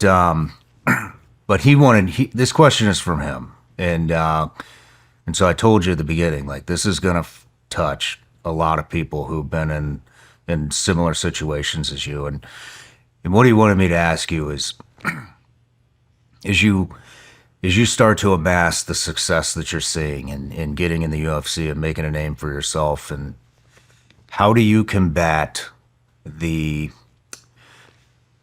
voices in your head, the self-sabotage from all the shit that you went through with your dad and your family, and you'll never amount to nothing, hoping you would die, I'll fucking kill you. How do you keep those voices from entering your head, or what do you do when they do? So I don't think you'll ever stop them from coming into your head, especially if you've had trauma or anything abusive in your childhood that is stuck with you for years. It's always going to be there. I think it's natural for humans to doubt themselves. It's our protective mechanisms. When you go to do something scary, your brain tries to stop you from doing it because it knows the risk, the damage, the hurt. But I think it's being in the present moment. I think that is the master key to everything. And Shawn Brady, my teammate, who's also, get on his title run, he's a top 2 guy. He's number 2 at welterweight. He had a lot of performance anxiety in his career, and he turned it around. And, I used to pick his brain too. This is where it comes back to what I said about asking questions, because I still had the doubts. If I lacked anything, I'm a very confident guy. There's not a guy you could put in a room that I don't think I could knock out. I think I have that chance against anybody, big, small, doesn't matter. Well, I think you've proven that. Yeah, except Kelvin. That guy's tough. But I still dropped him. But yeah, so I asked him, like, man, like, what do you think you did to change? He was like, just being where my feet are, being in my present moment. He went and got help and sports therapy and all those things. But I'm not really big on like therapists. I'd like to just kind of figure it out. Or ask questions of people that I trust and things like that versus somebody I don't really trust and pay money to. I don't connect with people like that. But, he was like being in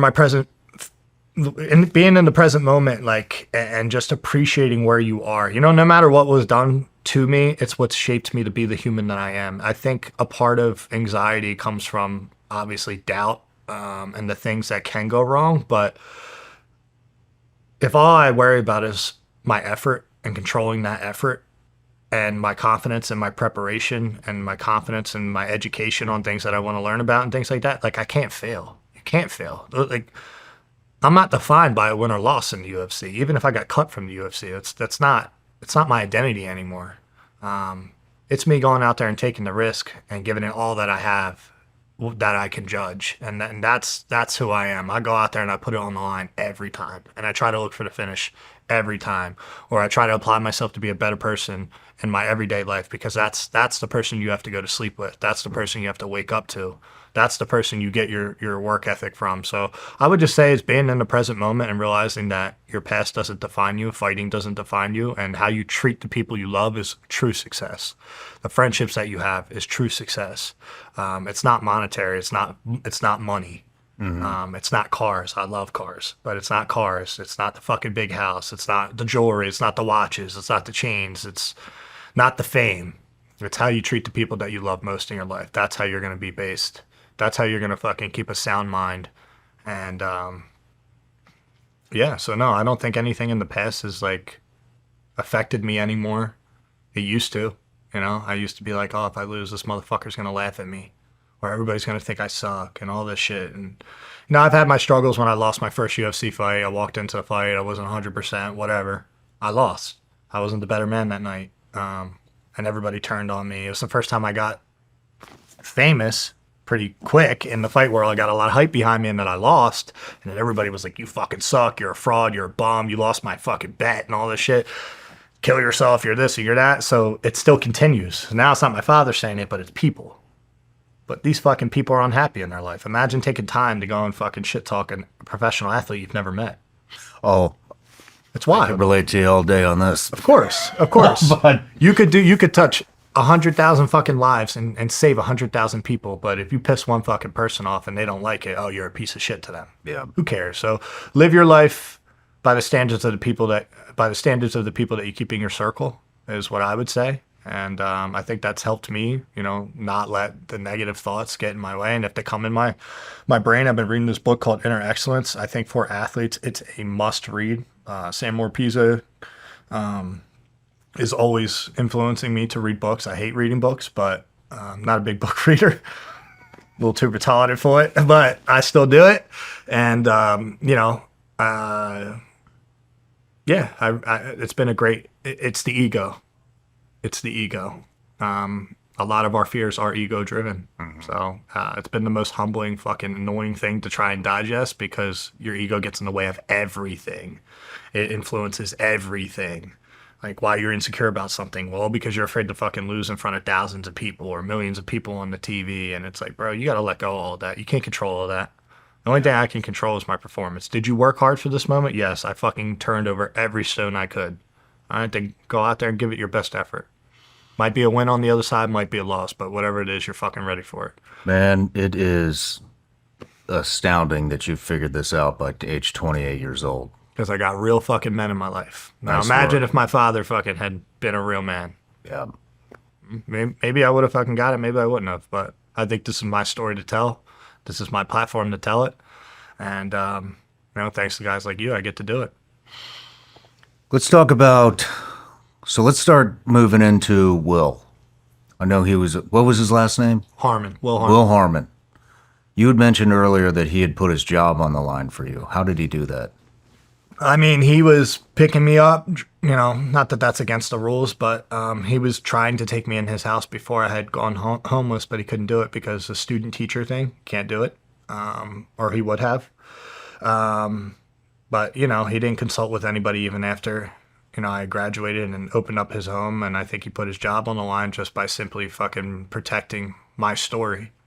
And the things that I was going through and keeping that close to heart. And I'm sure he had conversations about it in some way, but I know he got a lot of people off my back. He stopped me from getting suspended from school a bunch of times for slamming kids into shit, or one kid was saying some homophobic slurs and I said some shit back and threatened him and didn't get suspended. So he was always putting his neck out there for me. I broke doors in high school and fucking did a lot of stupid shit out of anger, and he always was just there cleaning up my trail so I didn't get in trouble. So, necessarily not anything to get fired over at all, but, just even those small things went a long way. Like, I lost my senior night and I fucking broke one of the Bilco doors, like, big-ass door, fucking kicked it right off the hinges and broke it. He came in the next morning before anybody knew and fucking fixed it. Wow. And I slammed a kid into, the glass and busted his face, and he went on, and I should have got suspended, and he stood behind me saying, yeah, it's like, I know what was being said, and this is what's going on in his life, and, really went to bat for me, and I couldn't really afford, like, if I had gotten, I probably would have just dropped out of school. So he kept me going to school. I didn't have good grades, and all I wanted to come to school with was to see him, play chess with him, eat lunch with him, and wrestle. So my man was there. What was it like for you? So you didn't move in with him until 18? I was 19. 19? I was 19. Yeah, I moved in with a friend at the time who was not a real friend. And he moved in with his girlfriend, and I moved in with my first girlfriend at the time. And we were both in very, very toxic relationships. And, I don't even give a fuck to say it because it is what it is. But when I was working 60 hours a week, the dude was fucking around with my girl while he was engaged to his girl. And I didn't find out until 6 months after I'd already broke up with her. And then, we couldn't afford to stay where we were staying. And I got my car repossessed. My phone got shut off. My insurance got shut off. And Harmon took me in. And the worst part about it is one of my teammates at a former team that I was at, fucked the girl of my friend. So it was like a big fuck fest between everybody but me. And that is what eventually led them to break up, which means we couldn't afford to stay where we were. And then I found out that, and then I was like, man, I'm going to kill this motherfucker too. And, I told Harmon about it, and he was like, you got to come live with me. He's like, I just bought this house. He just bought the house. It was perfect timing. And he was like, I got extra room for you. And, my car got taken away. It was one of the most humiliating feelings. And, he taught me a very good lesson. It was like probably the first lesson he gave me under his roof as to what it is to be a man of your word. And he gave me the money to get my car out of repossession and pay it off. And he said, I'm giving you this money not because I expect you to pay it back, but if you tell me you're going to pay it back, that's your word. And if you don't, I'll still be friends with you and I'll still love you and support you, but I might look at you differently. And that was right before my pro debut. I moved in with him. I paid him back over 2 fights, but I moved in with him right after my 4th amateur fight. So then I had one more amateur fight and then went pro. And I paid him back by that fight cash. And it was one of the best feelings in the world. And I finally had a stable home. I finally had good food. I finally had heat. Finally had my own bathroom. Yeah, it was special. I mean, what was that like for you going? You went 19 years in the same environment, same type of environments, different abuses, different experiences, but none of them a loving, traditional family dynamic. And so then you get inserted into Will's home with his kids, with his wife, with him. It was just me, him, something and his that it was just you and him? Yeah, just me, him, and his wife before they had kids. And this was before they have kids. Yeah. So what was it like for you to experience real love in a real home? I developed this mentality that things were too good to be true. So every time I thought something good was going to happen, I knew I expected it not to happen. Like even something as simple as like going to a fucking water park as a kid. Like, nah, it's too good to be true. It's not gonna fucking happen, because it didn't. Every good thing that we looked forward to as kids, including my sisters, we all expected it not to happen. It would just get shot down. We never got to enjoy it, and so it was very uncomfortable for me for a long time. And then when I moved in there, it was like I had this overwhelming peace of like I can fucking heal, like I can rest, like I can go to sleep and not worry about someone kicking my door in, like. One of the triggers I used to have was somebody knocking on my door, because there used to be a slit in my room at my old house, and it was an old farmhouse, so everything was like slanted and lopsided and shit and like beat up. And I had a little slit in the door from him fucking kicking my door in all the time. So I just remember seeing his fucking eyeballs look in to see if I was in my room when he would punish me, or to see if I was like asleep or something. I would fake sleep every time. And I remember one of the most traumatic fucking things is hearing that motherfucker walk up the stairs, because it used to creak. I'd hear the fucking creak, and I would jump in bed and then fucking try to hold my breath so he didn't think I was awake and he wouldn't bother me. And I remember I had a mesh blanket, and I remember seeing his fucking eyeballs. It was like I was in prison, bro. The dude was fucking, like, I'd be like real quiet. He always did like traumatic, like not traumatic, but startling shit, like kick the fucking door and scare the fuck out of me, and then trash all my toys and then fucking leave and laugh. And so it was like I always like, or he would kick the fucking door in, and I didn't even know why, and then start beating the fuck out of me for something I apparently did fucking wrong. Whether it was getting in an argument with my sisters, or maybe a fucking fist fight earlier. Me and my older sister used to fucking fight all the time. But my rule was I wasn't allowed to fucking hit her back, so I used to hate her. She'd fuck me up all the time. And till I got older. But yeah, so one of my triggers was like somebody knocking on the fucking door. I didn't have to deal with that. He did it a couple times, and I would like freak the fuck out. It was like a PTSD fucking thing. Like, I hated it. It like made me angry as fuck. I don't know why. I was like ready to fucking fight people over it, but I didn't have to deal with danger anymore. I was able to be in a house where I could have food. We used to get yelled at, all of us kids, for even opening the door for more than like 15 seconds in the fridge. Get the fuck out of the fridge. Like, you were afraid to fucking eat. Damn, man. Or you were told you couldn't eat, because we only had so much food, and it would fucking go so fast. We're a household of 7. And so yeah, it was like, I didn't have to worry about how much food I ate. He used to make fun of me for how fast I ate, because I would like scarf down food. And because we always had a lack of food. Yeah, it was the first real like peaceful moment in my life that I had. Was there an adjustment period? Definitely. Like, you know what I mean? It didn't feel real. It felt like it was only going to last so long. And then, probably after like the first year, I was like, man, like, this is fucking awesome. This is amazing. And, yeah, I'll never not be thankful for that, man. Do you still train with him? Nah, he's old, man. He's 40. He claims he's old. He's not old. He's on a different goal in life. He's out there trying to run 5 miles in 30 minutes. That's one of his goals. And yeah, he's a little banged up from wrestling. Plus, I'll whip his ass now. Anyway. It's not even fair. Yeah, we used to be competitive. Yeah, I still would. He still would catch me in high school, but I could beat him. But now it's like, I'm a lot bigger. But yeah, so old man don't want that ass whooping no more. But I've been trying to get him back into lifting and everything. But he's got 3 kids now, and one daughter has special needs, and he's got a wife and everything. It's really hard for him to take the time to really go out and train. But he was only ever a wrestler anyway. You guys still see each other a lot? Yeah, pretty often. There's sometimes where we're going lulls, and I don't get to see him that often, and we don't talk that much. But I got him out to the last fight because it was in our home, like in our state. And anytime I get to talk about him, I do. And we still hang out and still see each other, and I hope to do that till the day he passes away and I pass away. So I hope that happens. That's a friend for life for me, man. So I'll never forget everything that he's done.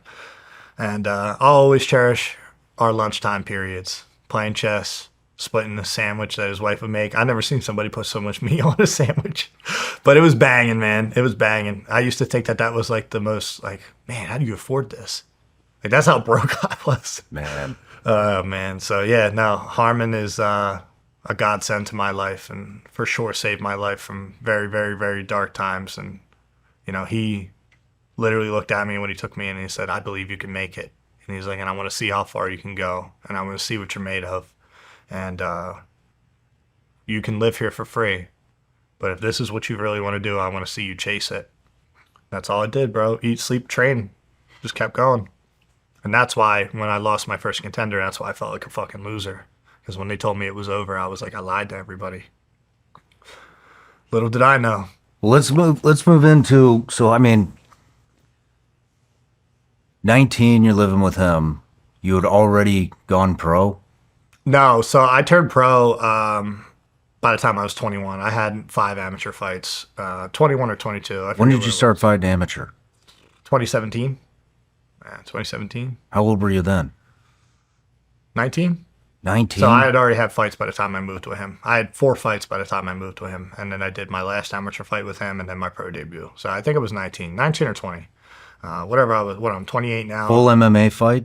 Full MMA. How old were you with the first one? 19, yeah. 19, yeah, because I was still getting escorted. I was either 19 or just turned 20 because I still got an escort across the casino floor.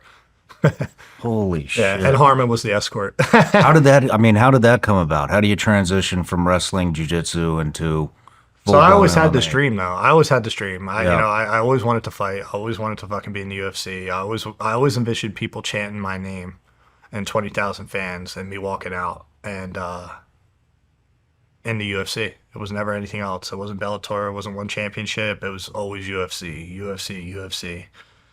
And I was working fucking 60 hours a week in a deadbeat job for Verizon, fucking wireless phone sales that I fucking hated. I hated everybody I worked with. I cannot see you selling cell phone plans. Everybody laughs. Yeah, it was fucking terrible. I hated that fucking job. Fucking dookie, bro. Oh, man. I didn't sell shit. So, yeah, I was working 60 hours a week, and I wound up just taking a fight just to take it. And Who approached you? I mean, how did you get in there? I told Sam Morpizza, who wound up becoming my coach. He wasn't my coach for my first four. He wasn't my coach for my first 3 amateur fights. I was at a school called Balance Studios with a guy named Rick Migleris, who's a longtime black belt. Was there at my first competition when I was 5 years old. Like, dude's known me for years. Love him to death. Great inspiration. Like, fucking solid fucking dude. So I was a part of that team for a while. After Fight Factory went away, he closed the gym. Steve had closed the gym. I joined Balance Studios. And so I was working 60 hours a week, and I had one of my teammates, Basil, and I had Rick Migleris as my corner, but I had reached out to Sam about wanting to fight, and he got me my first fight with an organization called XCC at the time. And real scumbag promoter. I'm not going to mention her name. She fucking flipped me off right before my last fight. Fucking bitch. It's a funny story. Nobody talks shit on you, woman. But, so yeah, I got a fight, and I fought this guy. I was 178 pounds fighting at 185. Didn't lift, had my own schedule, didn't do shit, barely was training. Would train like once a Sunday, was sparring, and just went and took a fight, knocked the guy out in fucking 17 seconds, flatlined him. 17 seconds? 17 seconds. Threw a fucking inside kick, hit him with a cross right hand, put him out face down. They took him out in a stretcher, oxygen tank, and he had like brain hemorrhaging. I don't know if that's brain bleeding or something, but he was never cleared or allowed to fight again ever since. So I felt terrible about that. I actually saw his coach last year for the first time. And he was like, yeah, you never was allowed to fight after that. He's the one that told me. And I was like, damn, bro, that fucking sucks. Like, tell him I'm sorry. Like, but yeah, I smoked that dude. Immediately had another fight. Was training for, this is why I said this woman is a scumbag. Was training for my next fight. Was going through that toxic relationship with that first girlfriend still. Living in that environment, like I told you about all the shit that had happened there. And she basically would fucking break up with me and then go to a college party and fuck dudes. And fucking, I was like fucking gutted. I was one of them dumb kids that didn't have any confidence in the love world, didn't know how to navigate it, didn't know it wasn't love, 2 broken kids against the world type thing, like I had said. And fucking, I was heartbroken. So I wasn't eating, I wasn't sleeping. I got down to like 168. And I had to force drink myself to get up to 174. Wow. And I still fought. And this is where I don't like the woman, is that she had known I was going to fight a collegiate wrestler the entire time. So I was training for a boxing guy. And then she switched it the day before and says, oh, yeah, your opponent pulled out. But we have somebody else for you. I asked the kid. The kid's like, yeah, I had a little training camp. So anyway, I fought this kid. He was much bigger than me, whatever. I rocked him. He just fucking wrestle-fucked me for like 3 rounds. And I wasn't upset about it. And I was like, what the fuck? Like, this is what I want to do, but I'm not upset about it. And I was like, I can't have a half foot in, half foot out. So I fought one more fight after that. So I'm 1-1. I go fight again. I choke a dude out, smoke him in the first round. And then I was like, you know what? This just isn't fulfilling. I feel like I'm fucking off. And I was like, I can't have 1 foot in, 1 foot out. I'm going to quit my job. And at that time, I had already quit my job at Verizon. I worked at Honda, Piazza Honda, for a little bit as a salesman. Got fucking bent over with that job. Didn't get any fucking sales. was like, fuck. I'm sorry. No, it is funny, You just bro. don't strike me as a salesman. This reminds me of like my first job after the SEAL teams. I became a real estate agent for like 2 weeks. Yeah, and you realize you're like, dude, this shit sucks. So I was like, man, fuck that. So then I worked even better. It gets better. I worked at fucking LA Fitness for a little while. Nice. Selling gym memberships, and then this fucking turd of a manager I had was changing the last names of the people that I would schedule to come in to buy memberships or, you know, join the gym, and was taking my commissions. So I remember I worked like 67 hours one week, and I got like a $453 paycheck. And I was like, you fucking bitch. Like, I hate your guts. And I was like, what am I doing? I was like, I'd rather be broke than fucking work this much to just have that little bit of money. And I hadn't had any sponsorships yet in fighting or anything like that. And I was begging Sam Morpizza to coach me. And he put me through the fucking ringer, man. So I wound up quitting my job. And I went in and I gave her the finger and fucking threw shit off her desk. And I said, you're a fucking scumbag for stealing from a kid. And I gave her the finger and left. And she tried to tell me she was going to call the cops. So I was like, call him, bitch, you fat fuck. Like, I like said a lot of fucked up shit to her. But I quit.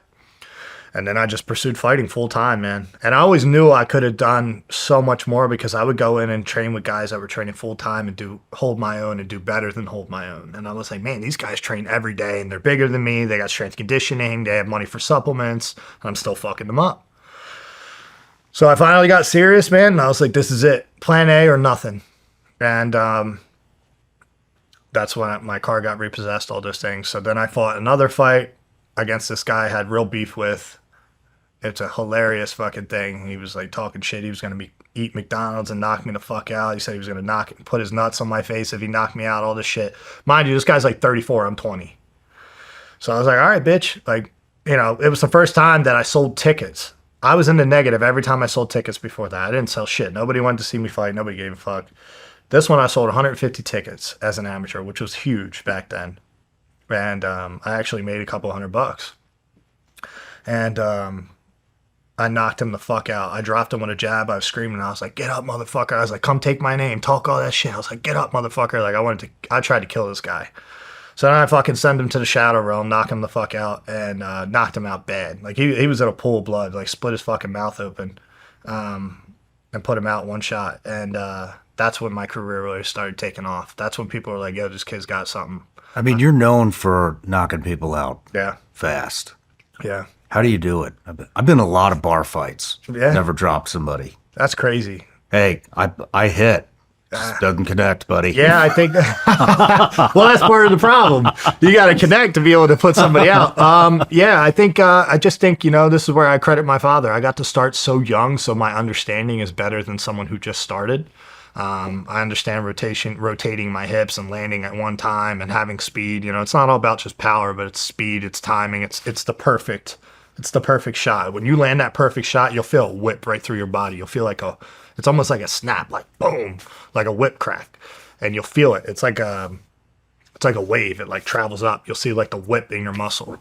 If you watch some of my fights after this and you see like some of the shots that I hit people with, you'll see it like ripple all the way through my tricep. Like it'll get like a jiggle, like boom. And it's so I think that's part of it, you know. And everybody at this level has knockout power, and they're all good. And they're all Where's dangerous. the placement? The placement? I mean, listen, temple, ear, this is probably the most dangerous one. And then if you can catch that chin, because really all a knockout is your brain bouncing off your skull and then you go unconscious. It's your body's way of protecting you. Or at least that's what I think. I'm not a fucking Doesn't seem like good protection. It's not, because then you're fucking defenseless. But yeah, so I just have a really good understanding, and I always prided myself in power. I actually never knocked anybody out. I've dropped people before that, and I've hurt people, but I never really knocked anybody out until I knocked out the first guy in my amateur fight. So I won that fight, and then I fought again, knocked that guy out, made my pro debut, knocked that guy out, fought another fight, won a decision. How did you make your pro debut? So I made my pro debut. I was 4-1 as an amateur, and I just felt held back. I was like, bro, I want to elbow motherfuckers. I want to knee them in their face. I want to kick them in their face. Like, I'm a complete mixed martial artist. Like, I want to use all the tools. I felt so held back with, like, when you're an amateur until you become an advanced amateur, you can kick the legs without shin guards, but you can't kick them in the face. If you drop somebody in the amateurs, with the shin guards, you can't hit him in the face. You can only hit him in the body. I'm like, well, what the fuck's the point in dropping him? So I made sure when I hit people, I just had to fucking put them out in one shot. And it was the intention. My intention was to actually, like, I used to picture Mortal Kombat. When I hit you, your head fucking shatters. And I still had that rage. I still had that anger. So when I was hitting you, I was putting everything into every shot. And it paid off. Now it doesn't pay off because you got guys that are defensively responsible. They know how to weather the storm, and they have good game plans, and they've been there, done that against guys who everybody hits hard. So it's a little bit different now. You have to really be technical to get that shot.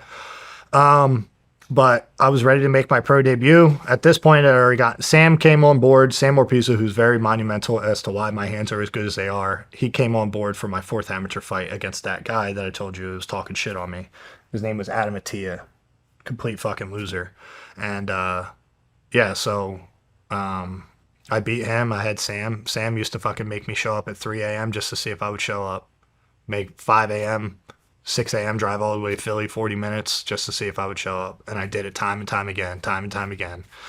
And I kept asking him and begging him to coach me, and I finally got him on board, and I told him I would do whatever it takes, to be successful at this, and I'll wake up at any hour. I don't give a fuck what time it is. Let's do it. And I did that. And he definitely tested that.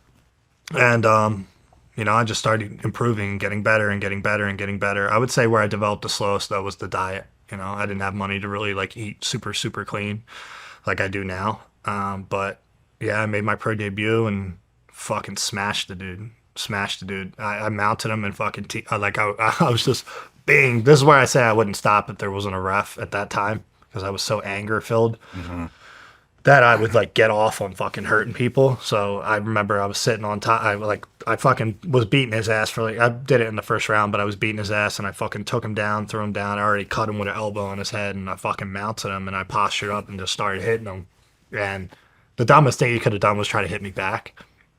And then I wound up hitting him and his eyes rolled. And I must have hit him 8 times before the ref got me off. And he was crucified, out. And I just kept fucking hitting him. I wouldn't stop. Damn. And the ref threw me off. And that was my pro debut. It was probably one of my favorite wins because just how violent it was. And, you could see the anger and shit like that. And for me, it wasn't just anger towards my father and my life, but it was anger towards you motherfuckers don't think I'm going to make it and I'm coming. So that was my pro debut. Then I fought my second fight against a guy who fought in Bellator who had a lot more experience than me, and I beat his ass, dominated him. It was so slippery. I definitely could have finished the fight, but it was so slippery and humid in there. I remember I couldn't fucking place my feet or anything, and I won a decision, and then I won all finishes. I was 6-0. Won my first title for Art of War. This company called venue called Art of War. And then I lost my first fight. Because what's Sam thinking leading up to this? Leading up to what? To your first loss. I mean, you're just crushing it. He knew I was more than ready. I was more than ready, but I didn't let him know where I was mentally. I was suicidal again. You were suicidal through the wins? Yeah. Yeah, I was angry, man. It was eating me up. I hadn't forgiven my father. I hated my life. I still wasn't making any money. You basically fight for free, bro, all the way up until you get to the UFC. They might give you $2,000. Maybe, and that's as a professional with fight experience. When you're an amateur, you don't get paid a purse. You only get ticket sales, and I didn't sell any tickets for my first 3. So I wound up owing money because I would spend the money I needed to fucking survive. Before I was living with Harmon. But then my first, I think I made 500 my first pro fight, maybe 700, or maybe 350, something like that. I don't remember what it was, and but I started picking up some sponsorships, so it made it a little easier, and Sam didn't just coach me. Sam, he was a fighter too. He fought in Bellator. He was 13-3 as a professional, a very successful MMA guy, but then he had a kid, and then he had another kid, and just fighting was not feasible if you lost. And he lost one of his last fights as an MMA fighter, and it just didn't make sense for him to do it anymore. I mean, when you say suicidal, how suicidal are you talking about? Bro, thinking about it every day, multiple times a day? Every day. Every day I just had this dark cloud over me. I started feeling worthless because I had the problem with, now that I'm a fighter, my identity is fighting. And then I forgave my father. I tried to let go of it right before I was 6-0, right before my 7th fight. Professional fight. I'd already won a title, Art Award. Then I went to this company called Ring of Combat, which were awesome, and I won the title there.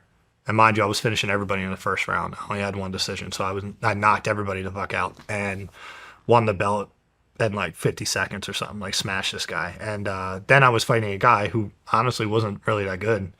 He was like 6-4 at the time, or 5-4, or 5-3, something like that. And I was 6-0. And I was supposed to fight a guy who was 10-3, but he was the replacement because the guy pulled out, got hurt or something. And it was the first time I ever walked into a fight, and I was like, there was no music that could hype me. There was no people that could motivate me. And I was just like, I don't want to do this. It was the weirdest fucking feeling, man. It was the weirdest feeling. And it was the first time that I had my girl's family come and watch me, because we didn't like each other at first. They didn't like me. I didn't like them. You know, I'm the disgruntled, angry kid who used to fight kids and fucking was an angry kid, and they didn't want me with their daughter type shit. And, you know, I didn't blame them. Looking back, I don't blame them at all. And I love their family. You know, they are family to me. And the Kaka family is probably another godsend. Not even probably, they are a godsend. They've been wonderful people. So I walked out there, man, was trashing this fucking guy, dominating him and everything, and then I fucking was tired. I had his back, I had mount, but I didn't have the finishing mentality. So I wasn't trying to ground and pound like to get him out of there. I was just trying to control him, and I don't know why. And it still fucking bothers me because, like, bro, I took him down at will, I dominated and everything. So then I took a shot. I was already tired. I blew my nut. I was done. And I didn't have anything to fight for. I didn't know what I was fighting for. First time it ever happened to me. Didn't have the anger. Didn't have the fucking let me prove everybody wrong. And I fucking took a shot, like slipped, like kind of like did a split. And I was against the cage and he stuck a guillotine and I didn't tap and got put to sleep. Wake up and fucking, that was the first time I was devastated. And I was fucking crying, looking at myself in the mirror like, what a fucking loser, what a pussy, and all these things. And just like real negative. And, you know, that's where that girl is very special, you know. I mean, did you talk to anybody about suicidal tendencies, or Not before that. you just Just bottled it up. I was always used to handling emotions on my own. one foot in front of the I didn't other? tell Harmon, I didn't tell Sam, I didn't tell, you know, I told Harmon about the abuse at home, but I would never tell him about suicide. I would never tell him about depression because I thought it was weak to talk about it as a man. And when it's not, there's nothing wrong with talking about it. Especially if you're struggling with it, you know? So after that I did, and, you know, I got myself right and I came back, and I also went and got a different look from another team, because the team that I was training at, which was Balance Studios, they're an amazing jiu-jitsu school, but they are not an MMA program school. And at least to make it to that level, to the UFC level. And so I went out to Colorado and trained with a team called Elevation. I went and trained with Neil Magny, who's in the UFC. Been a long time vet, whatever, and I got a different look, was training at altitude, came back, you know, got another second round knockout, and got my mind right, got myself physically right, like was lifting and eating right and doing all these things, and I just started going on a tear. And then I got that Contender Series fight How did that come on your plate? after my return. So I lost, then I won, and then I got the Contender Series fight. And so now I'm 7-1, and I go to fight this guy, Stoltzfus, who I broke my arm against. I mean, did they approach you? Yes. So they approached my management. Well, my management approached them with my record. You know, you have a manager that goes, who I've signed with since I was 1-0. His name's Lloyd Pearson, and I've been with him. He's under Vayner Sports, and I've been with him since I was 1-0. It's like, and he doesn't take people that are that young in their career. But Chandler had initially done a documentary that was about my life trying to get into the UFC, but it was deleted because we just redid it once the story made sense when I got in the UFC. But anyway, nonetheless, they saw the documentary. Eddie Alvarez I was close with, who was in the UFC, former champion. He was a champion of Bellator, champion in UFC, fought and won. Fought Dustin Poirier, Conor McGregor, fucking all kinds of people. Rafael Dos Anjos is who he beat to win the belt. So anyway, Lloyd manages Eddie, and then that's how that connection happened, and then they signed me at 1-0. So Lloyd paid for me to go out to Denver. That's how I got to go out there, because I didn't have the money for it. Gave me a car and everything, and me and my girl went out there, and, you know, so it was a good experience for me. But yeah, so he contacted the UFC. UFC offered me a fight against this guy who was 12-1, which was Dustin Stoltzfus. I go out there and I fight him. And I had Sam Orpiz, and I had one of my best friends at the time in my corner. That was it. I had one real coach. I had no training partners. It was just me and him. And it was during COVID. So it was bad. It sucked.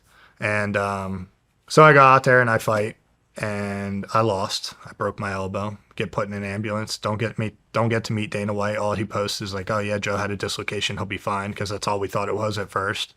Turns out I exploded the radial head in my elbow, which was like, I can turn my hand like this, but I can't turn my hand like this. So now I can't power clean. I can't turn my hand. My arm doesn't go straight. When I had my first surgery, so before I skip to that, I got an ambulance. I'm fucking crying, and I'm like, dude, I did 20 years in this fucking sport to fail. And I remember asking God, like, why? What the fuck am I supposed to learn from this? What is the point? And da-da-da-da-da-da-da. Victim mentality. And, had I just been patient and realized that no storm lasts forever, I would be okay. But went to another dark place again.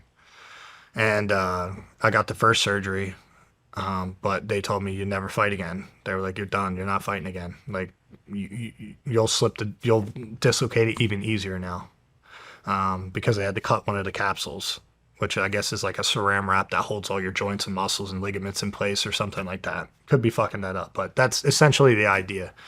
So I get the surgery and my arm's like this, literally like this. So, and I do all the therapy and the rehab and all this shit. And I come and I drive to Sam's house and I'm like, look, man, I was like, I'm going to fucking come back. I'm going to fight. And he's looking at me like, what the fuck, Joe? Like, it's not going to happen.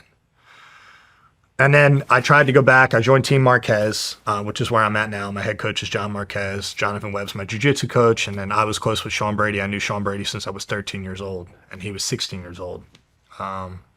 And I'd always like stay in contact with him, not often, but every now and then. We always had a good mutual respect for each other. And I'd been telling him before I lost the Contender series that I wanted to make the move over there because I knew I needed a real team if I was going to make this my career. I needed real sparring partners, real regiment. Like, we didn't even have an MMA program. The way I made it to the UFC and the way I won all these fights was literally simply hitting pads. Wow. Hardly sparring. Maybe once a week I sparred with Basil Hafez, who's in the UFC.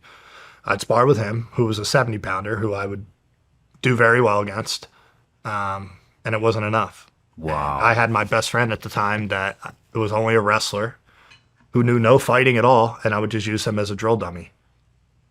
And that's how I made my first fucking Contender series run. Holy shit. No strength conditioning coach or nothing. So look at all these pieces that I didn't have to the puzzle. And that's the other thing that gave me motivation. It's like, once I get these things right, I'm going to go on a fucking tear. Once I get these things right, I'm going to go on a fucking tear. So anyway, I have the first surgery. I'm fucked up from it. My elbow's fucking stuck. I have excruciating pain. Every time I extend, it's the worst nerve pain I've ever felt in my life, let alone the surgery itself, plus the break. Worst fucking pain I ever felt. And, all the while I keep telling my girl, like, at that time, like, I'm going to make it.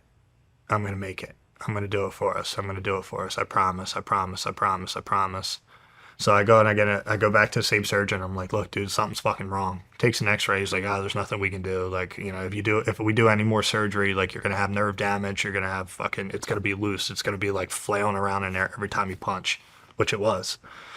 And so I went to this guy named Dr. Tosti, who I'm friends with today. And I fucking love that man. And he got me back in the fucking cage. And wow. He said, you have a 30% chance of success. And as soon as he said that, as he was talking, I was like, when? Let's do it. When? Scheduled it 4 days later or a week later.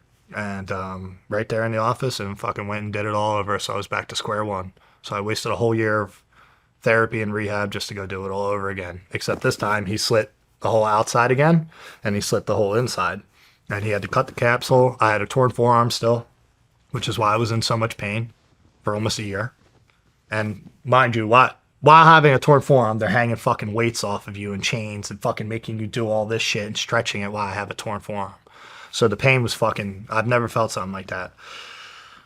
And so I go get the second surgery, and here we go. Long road to fucking recovery again. By the time I was good, I went and joined Team Marquez and went over there.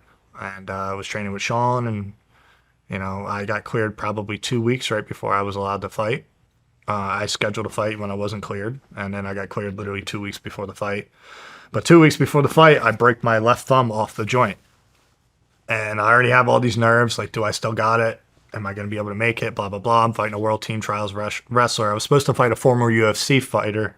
His name was Kyle Magalesh, Brazilian. And he pulled out of the fight. I think he was just a bitch and didn't want to fight because apparently he had a heart issue, but then he was eating fucking burgers on his Instagram. I don't know what really went down, but yeah, I don't know what went down. So they gave me this fucking guy who was Derek Brunson, who was also a UFC fighters wrestling coach. He didn't make the world team for wrestling, but he did compete in the world team trials, which is a very high, respectable level of wrestling. And mind you, he was young in his career. He was 3-0, 4-0. I was 7-1 or 7-2. But I was out for 2 years. So, yeah, so I go and I have that fight. I fucking squeezed my hand into the glove, got past the commission without them knowing I had a broken hand. And I couldn't throw my left hand the whole time in the return fight. But I remember my nerves being the worst they ever were. Scared as fuck. Like, dude, what the fuck am I doing? Why am I doing this? Like, do I still got it? Like, what the fuck? Went out there and faced those demons. And, got the second round knockout and fucked that dude up. And, then my coach told the commentators, he's like, you just did that with a broken hand. And they were taken back by that. And, I had my speech about, like, I didn't lose that fucking fight. It was a freak accident. And I want to get my fucking shot back. I deserve it. And especially after what I've gone through just to get back here. And I said, I knew as soon as I came in here and that bell rang, like, that this wasn't fucking over and I'm coming. And shortly after that, they hit up my manager, the UFC, and they said, hey, look, we got another fight for him if he wants to do this. And I think it was August. And when I got the call, I was playing a lot of street ball and I fucking broke my ankle, dislocated my ankle like 3 weeks after the fight. So I'm in a boot and they're like, do you want this fight? And I was like, yep. This is the UFC. The UFC, yeah. My manager calls me. He's like, do you want to take this fight? And I said, well, I'm sitting in a boot. But I was like, fuck yeah, let's do it. Let's run it back. And it was against a guy who was an LFA middleweight champion, used to be a 205 champion. I think he was a 208 champion. I don't remember. But he was like 7-1 or 8-1, had all knockouts, all finishes. And I was the underdog again. And the guy that I was living with, me, my girl, and him all lived in the same house. At that time. And fucking when I went away to corner one of my teammates, Andre Petrosky, in the UFC, they had done a bunch of showings and we didn't know they were going to sell the house. But the showings happened while I was away. And then when we got back, he tells me like 2-3 weeks before, we didn't think we were going to have to move for like months. And he tells me like 3 weeks before my fight, yeah, you guys got to find somewhere to live because we're out of here on this date, which is Tuesday I fought, Friday we were kicked out. And I'm like, well, fuck. Where am I going to go? I don't have any money. I don't, whatever. But first things first, I got to win this fucking fight. And meanwhile, while that's happening, he fucking overdosed on pills or something. And I remember I found him in his room fucking bugging the fuck out, like cross-eyed as fuck. I'd never dealt with anybody overdosed in front of my face. But I knew something was wrong. And I went in the room and I was like, yo, I'm going to go train or whatever. And the dude was like fucking, like couldn't even talk. He's like, I'm like, what the fuck is wrong with you? I remember making fun of him, like, what the fuck are you doing? Like, what the fuck's wrong? And he's like, like, and then I realized he was fucked up. And till this day, I have no idea what it was. But I told his parents, I said, look, I can't deal with this motherfucker. You got to come get him and take him to the hospital. I'm fucking done with this dude. And there was a whole lot of shit leading up to it that I don't care to talk about, but the dude was just a fuck up. And so I go train, whatever. The week before the fight, dude disappears again. First of all, he went to a rehab, and then I picked him up from the rehab, and I was like, dude, you'd always talk to me, like, what the fuck, bro? Like, why wouldn't you tell me something like this and all that? He's like, oh, I'm sorry, all this crap, and then fucking does it again in the week and disappears and nobody can find him. Overdosed again in a hotel. And then at that point, my attitude was like, I hope you fucking die this time. Because if you're going to keep fucking taking advantage of everybody that loves you, something I never had, and you have good parents, and you have a good mother, you have a good father, and all you give a fuck about is fucking up every opportunity that was ever given to you, then I don't want you around me. And then he tried to call me the day before my fight and be like, yeah, I figured you want to hear that I'm alive. And I'm like, bro, honestly, I didn't care if you were dead. And I remember hanging up the phone and being like, fuck off. Like, so then I fought all the fights sucked ass on that fucking card. There's 5 fights, 10 fighters, and I fight, and once again, I'm standing. You know what I thought was fucked up is I'm standing in the fucking room behind the doors. You walk out of these doors and you go right to the cage at the apex. So it's a very big moment. It's very intimate. You don't have any walkout music. It's very quiet. There's no fans. It's just UFC staff and your fighters. That's it, and the coaches. So you can hear everything. And that was my first environment, like second time trying to do it in this environment, which I kind of liked, but it's a little more intimate. And they're fucking playing on the screen, my arm breaking in front of my face before I walk out. And I remember just being like, all right, motherfucker. Like, I don't know. I had that victim mentality still. I felt like they were doing it on purpose. I'm like, why the fuck would they play? Why would they have a TV right at the entrance where I can see my fucking arm break? Mm-hmm. Looking back, that's not what they were trying to do. It's just, you know, telling the backstory as my journey coming back. So anyway, I go out there, I fight, and fucking knock the guy out. And then I scream at Dana White, thank you for the fucking opportunity. And I was like, sign my shit. And I like, screamed it at him. And nobody's ever screamed at Dana. So, and my coaches were worried that, yo, motherfucker, you might not get a contract because you just cursed at him. And I was the only one that got a contract, and he drops the whole be Joe Pyfer. If you want to get in the UFC, act like Joe Pyfer, be Joe Pyfer. And it was What did he mean by that? I think it was, the way I interpret it is he knows the story of how I broke my elbow and it was done. And I came back and I won a fight and I still asked for a fight and I took it and I came back and I was the only one that was like passionate. I was the only one that was like relentless. Like I was going to fucking get it finished. Like I didn't stop, try to win the fight. Like he said, like I was trying to fucking smash this dude. And I think he loved the energy afterwards. It was like I was fighting for something much more than just the fight for the win. I was fighting for my fucking life. I was fighting for a fucking way to provide for me and my girl and things like that, you know? And I think he appreciated that. So I think it was just the resilience of my story, the resilience of the journey, not accepting no and going away. Like I fought and I came back. They promised me a return fight and they didn't give it to me. They said, nah, go get one more win. So I was fucking pissed about that. Came back, got the win. Then I get the thing, and all the media, basically everybody wrote me the fuck off. One of the most hurtful things about the first fucking loss in the Contender series was I heard sponsors like telling people, they were like, yeah, he's fucking done. Yeah, I fucking wasted my money on this kid and all this shit. And like I didn't hear from them. They wouldn't answer my texts, answer my phone calls, and nothing. Like I lost so many people through that process. You find out who's real when you're at your low. And I'm thankful for it again. And so, yeah, I think Beat Joe Pyfer is just the resilience of never accepting the odds not being in my favor. And I kept fighting, and I wasn't going to quit. So I go out there and I beat a guy I was supposed to lose against on paper, which means nothing. And then I scream at him to give me my fucking opportunity. You know, I think that fired him up too. Like somebody who wants to be here. Somebody who's dying to get this opportunity. That's a motherfucker that deserves it. So I think that's why he used me as an example. And he was very frustrated at the other performances of the night. So it also helped that they didn't do good. Mm-hmm. And then, yeah, he wound up. How did that make you feel to get that kind of recognition from Dana White? Man, I was fucking floating on cloud 9. I'd never smiled so much in my life. It felt so good to just smile and just be happy of what I've done for once. I didn't have that moment before that. You know, and even people on the regional scene, like local to home, I don't think that they thought I was going to make it.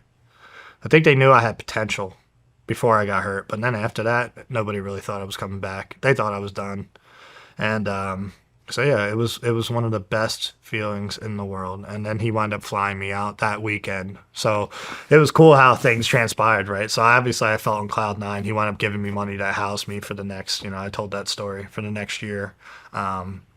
But then Dana personally flew me and my girl out to Texas for the Amanda Nunes, Juliana Pena 2 fight, I think it was, where she got her belt back. And, you know, I got to meet Mike Tyson, which was like my favorite fighter of all time. I'm not a guy that's a fanboy. I don't really care to meet people aside from, honestly, you've probably been one of the people that I'm most excited to meet aside from Mike Tyson. And, but I would say this is a lot more meaningful just because of the impact of it. But he was one of my favorite boxers. I grew up watching him. I loved his aura, like the black shorts, the mean mentality. Like I really related with that. So he flew me out there. So I won my fight on Tuesday. I flew home in the airport on Wednesday. They had already sent me another fight. And I accepted the fight in the baggage claim area waiting for my fucking bags. And it was on my birthday, 1 month later, on September 17th. So I flew home Tuesday. I'm sorry, I fought Tuesday, flew home Wednesday, accepted another fight. Thursday, I moved out of the condo that I was in. It works out, like I told you, with the condo with my strength conditioning coach, Adam Ferris. He owns Pursuit. He's the one that got me fucking yoked now. But that man changed my fucking life too. Bro, every person that I've added has fucking they've changed my life. So, yeah, Wednesday I flew home, took another fight. Thursday I moved out, and Friday I moved into the condo. Saturday I flew out to the fights. And first time I'd, ever been able to go to an event that fucking close, like sitting right next to Dana, right behind him. And yeah, it was a fucking fairy tale, man. And even just fucking walking through like the fighter tunnel, because I still hadn't fought I hadn't made my debut yet, so I don't know what any of that's like. But I'm walking out through the tunnel where the fighters would walk, and like people are screaming my name and saying, "Yo, Pyfer, yo, B. Joe Pyfer," and all this shit. And it was like, damn, that's how fast it changes. And it was just great, to see the smile on my girl's face and the smile on my face, and yeah, it was a true moment to always be proud of and never forget. So it was beautiful. It was beautiful. That's awesome. And I finally got my chance. That's all I ever wanted, was just an opportunity, man. I didn't want anything given to me. I just wanted an opportunity. And I knew that's the kind of performance I could have. I knew that was the type of breakout I could be, because I'm not a character. I'm just me. So there's no like sifting through my attitude to find out who the real guy is. I just say how I feel. And what better sport to be in than fucking UFC to say how you feel? I don't have a boss that's like fucking checking in on me or monitoring what I say to a certain extent. Like, so yeah. Yeah. So it was cool, man. It was cool. It was really cool. Very grateful, and fucking fuck, man. Now I could look my girl in the face back then and say, I fucking did it. We fucking did it. And that was the most, yeah. I'll just leave it at that so I don't cry like a pussy. That's amazing. That's amazing, man. Mm-hmm. And I get to look at Sam Warpisa in his face after all the time. Never charged me a fucking dime. Just wanted to see me do better than he did, because he got screwed over with some management and some people and things like that. Like the MMA world did him dirty. But I could look Harmon in the face and say, hey, we've been saying this before everybody else believed. You were one of the only motherfuckers that believed. And then Sam. And then my best friend at the time. And then Chandler. I've been friends with Chandler since I was in high school. So, and then now look at the career he's got. Mm-hmm. I think he is one of the most gifted people behind the camera. And I think his gift is expressing what you don't know how to say. So now he lives a life where he gets to do this shit and make documentaries about fucking stories that are 10 times mine. How the fuck is that not a fairy tale? Don't hype him up too much or I'm going to steal him. Take him. He's available. Kidding. You help him by doing that. He's married. He's able to provide. He's got 2 kids, 2 beautiful little kids, and it's a really cool full circle moment. Is there a driver behind when you're going out there that is to prove your old man wrong? Not no more. Nothing. Nah. Not He's even so a little far in bit. the rearview mirror. Not even a little bit. Fucking A, man. You know why? Good for you, dude. You know why? Because this is me. Good for you. I did all this for me and the people that I love, and he's not one of them. So he can't be included in that. What's the point in proving him wrong? I already did that. What has he done that's better than me? Not even from a fucking money standpoint, but who has he impacted? What lives has he changed? Mm-hmm. What lives has he inspired? I'll say my wrongs. I'll admit my wrongs. I'm a man. I can say when I'm wrong. Something he's never done. All he's ever been is a victim, and that's not me. And I refuse to die that way. And I refuse to live that way, because I only get to live once. So when I say fuck that guy, it's not I hate you. It's like, fuck that guy. Who are you? Yeah. You couldn't sit across from me and even compare. You're not a man. So how's your relationship with your girl's parents now? Amazing. Yeah? Amazing. They're awesome. They're amazing. Yeah. They're great Christian people. I love her brothers, her sister. They've included me on holidays where that's my tradition. which I used to always hate holidays, and now I look forward to it because I get to see her whole family. And yeah, it's very special. They made me a fucking cornhole master. Her brothers used to hate cornhole. Her brothers got me so good at cornhole now. And, you know, it's just the simple things, man. It's the simple things, you know. Even when that one. Huh? You better marry that one. Yeah. There's a lot of stuff I still want to do. Like, there's a lot of things I want to accomplish before that. But yeah, if I'm gonna have kids and I'm ever gonna get married, that's probably the one. So hopefully I don't fuck it up. What turned it for him, for her parents? I think just realizing the person that I was. You know, they had this stigma about who I was, and yeah, they had the stigma about who I was and didn't know who I was. They had an idea of what everybody has said who I am versus who I was. And, you know, I was a little douchebag then, you know. She had only had one guy before me and one boyfriend. And, you know, like I said, grew up super Christian and everything. So I didn't have to deal with any baggage. I know the girl's not a whore. She doesn't have a past. I don't have to deal with any of that crap. And got a good head on her shoulders. And, but... yeah, there was an instance where there was a couple, which I'm not even gonna fucking put it out there because I was immature. But, you know, I used to fucking have a loud car, never fucking pull in the driveway because I felt like they were against me because they didn't want her to ever like leave her ex at first. Mm-hmm. And I basically took her from him. So, probably not the way that they wanted it to go. And they also wanted to protect their daughter and make sure she wasn't getting involved in something bad or with a bad guy. And, you know, there's a stigma around fighters that were violent and mean people and all this shit. So I don't blame them. And I also didn't act accordingly to change their minds. I was kind of like this think what you want of me type shit. I don't need to win nothing over with you. But now it's just, I don't know when it changed, man, but it just clicked one day. And I think it's just a realization of like what I was trying to do, how I've done it. And when I won my Contender Series fight, you know, I made sure to say that I love the Kaka family and all that. And I do. I love them I love them kids. I love her parents. And they're very wholesome, great people. And I'm very fortunate to be involved in their family. So, yeah. What's it like going to Christmas and Easter and Thanksgiving? Homie. I love it, you know. Yeah. Did you have any of that as a kid? We had some Christmases, but, you know, the Christmases that we had were always, they weren't as special because you knew how much was going on. Like, you can't really just fake because a holiday comes around that the everyday life isn't terrible. Yeah. So it wasn't very meaningful. From my mom getting abused, me getting abused, my sisters getting abused, to us all faking smiles because we got gifts. Now, as kids, we're not faking the smiles, but you know the parents are because you know what's going on. But my mom, like I said, I always give my mom, she's a respectable woman. And like I said, despite the absent years that we've had between us, she always worked her ass off, and that's where I get my work ethic from. And yeah,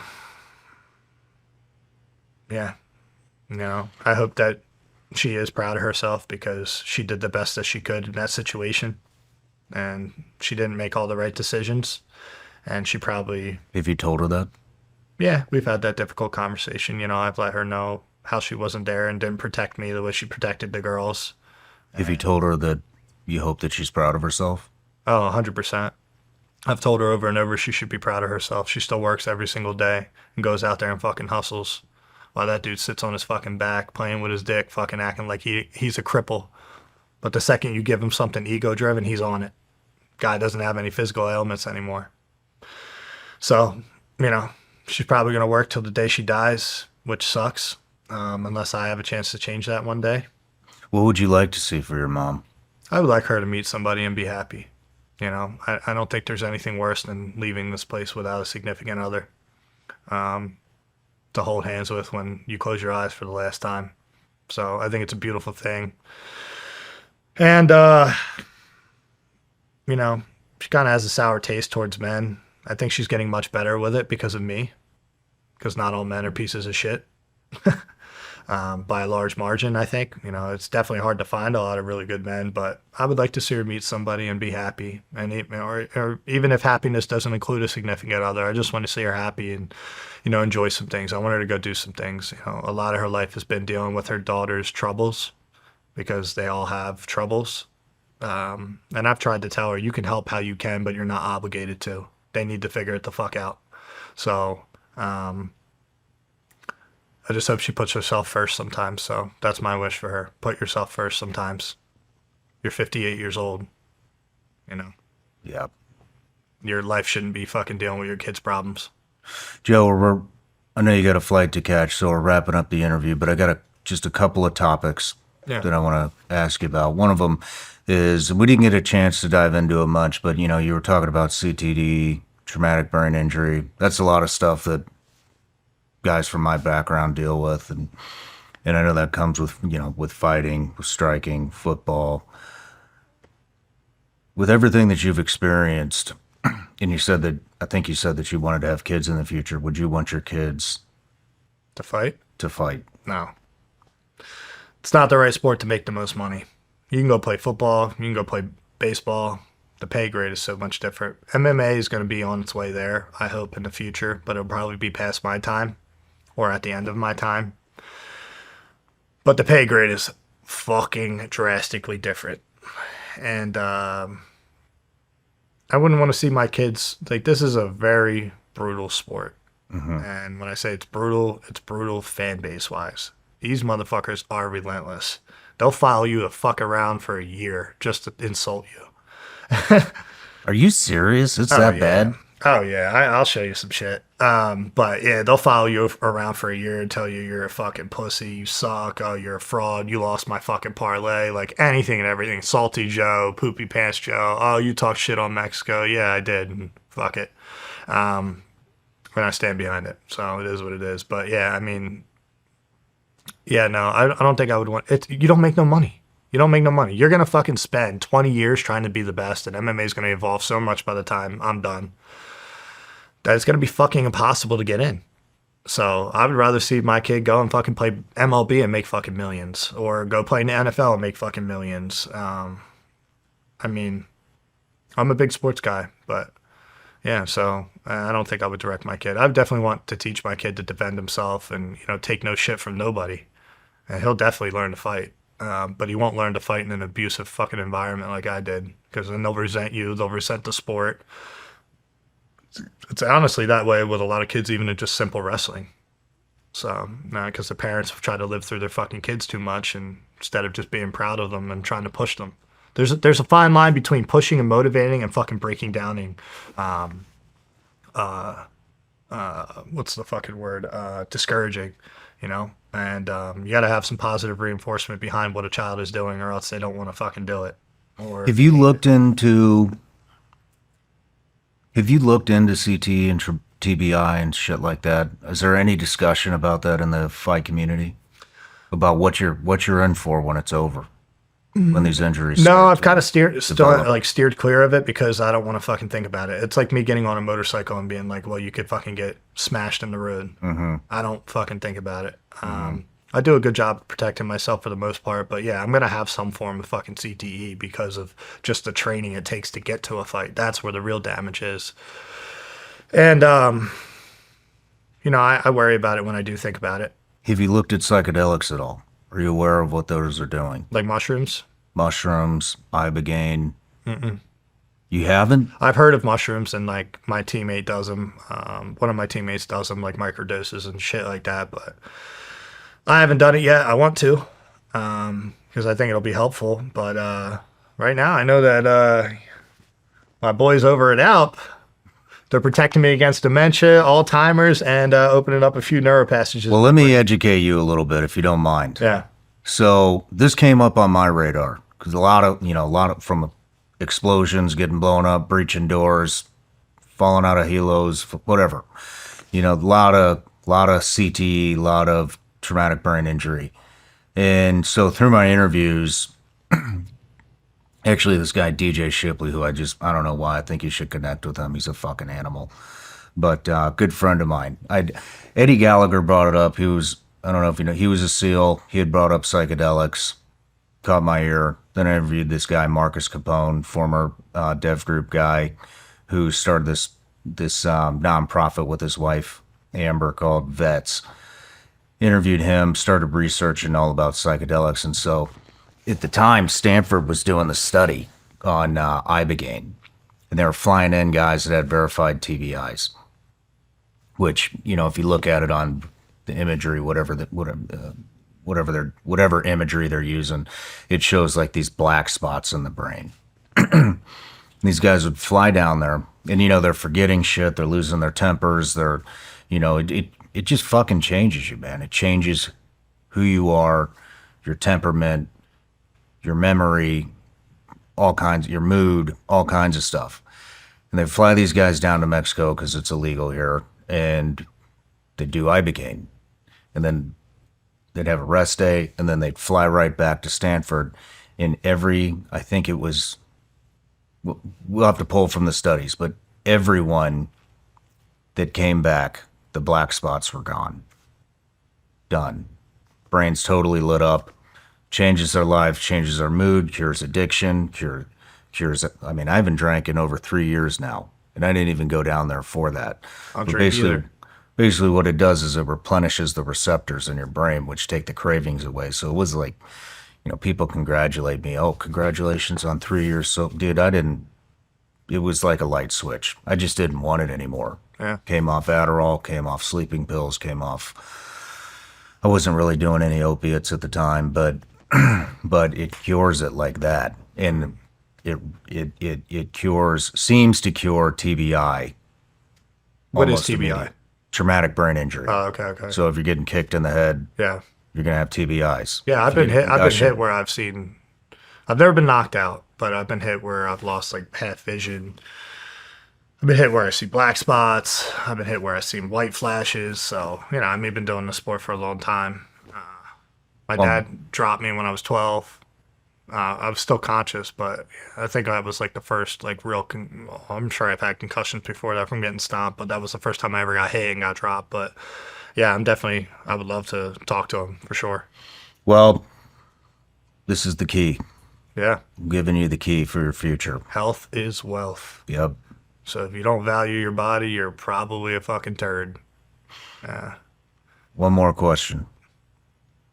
Looking back, what would you tell your 10-year-old self? Hold on. The ride's about to get wild. Just hold on. Just have faith. Hold on. Don't quit. Life is precious. Life is beautiful, depending on the perspective you choose to see it through, what lens you choose to see it through. And then there's a really fucking ugly, dark, evil side to it. And that's why it's super important to people, the company you keep. And there's always good that you can find, and there's always evil that you can find. Both exist. Good is losing.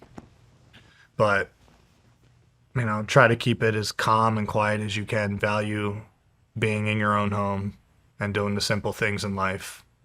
But hold on, man. Hold on. Don't let go. And don't let anybody discourage you from any idea you have. Go out there and try it, and if it don't work, try the next thing. Just keep fucking trying. Keep trying, keep trying, keep trying. It's like water in a fucking crack. You'll find a way to break through. And make sure you have something higher than yourself to pray to. And that being God. I don't think there's any other thing that you should pray to other than God. So he's the one for all of us, I think. That's how I'll choose to live my life. And yeah, hold on, brother. Good for you, man. Thank you. Well, Joe, it was an honor to interview you, man. And Thank you. it really is. And Yeah. I know this is going to help a ton of people. So I thank hope you so. for being open. Yes, thank you for having me on, and thank you for this milestone in my life. I can honestly say, until this past week, never ever in the fucking million years where I thought I was going to be able to sit here and talk to you. That's pretty fucking And I've been watching this for a while. Well, it's my honor. Thank you. Thank you. All right. Thank you.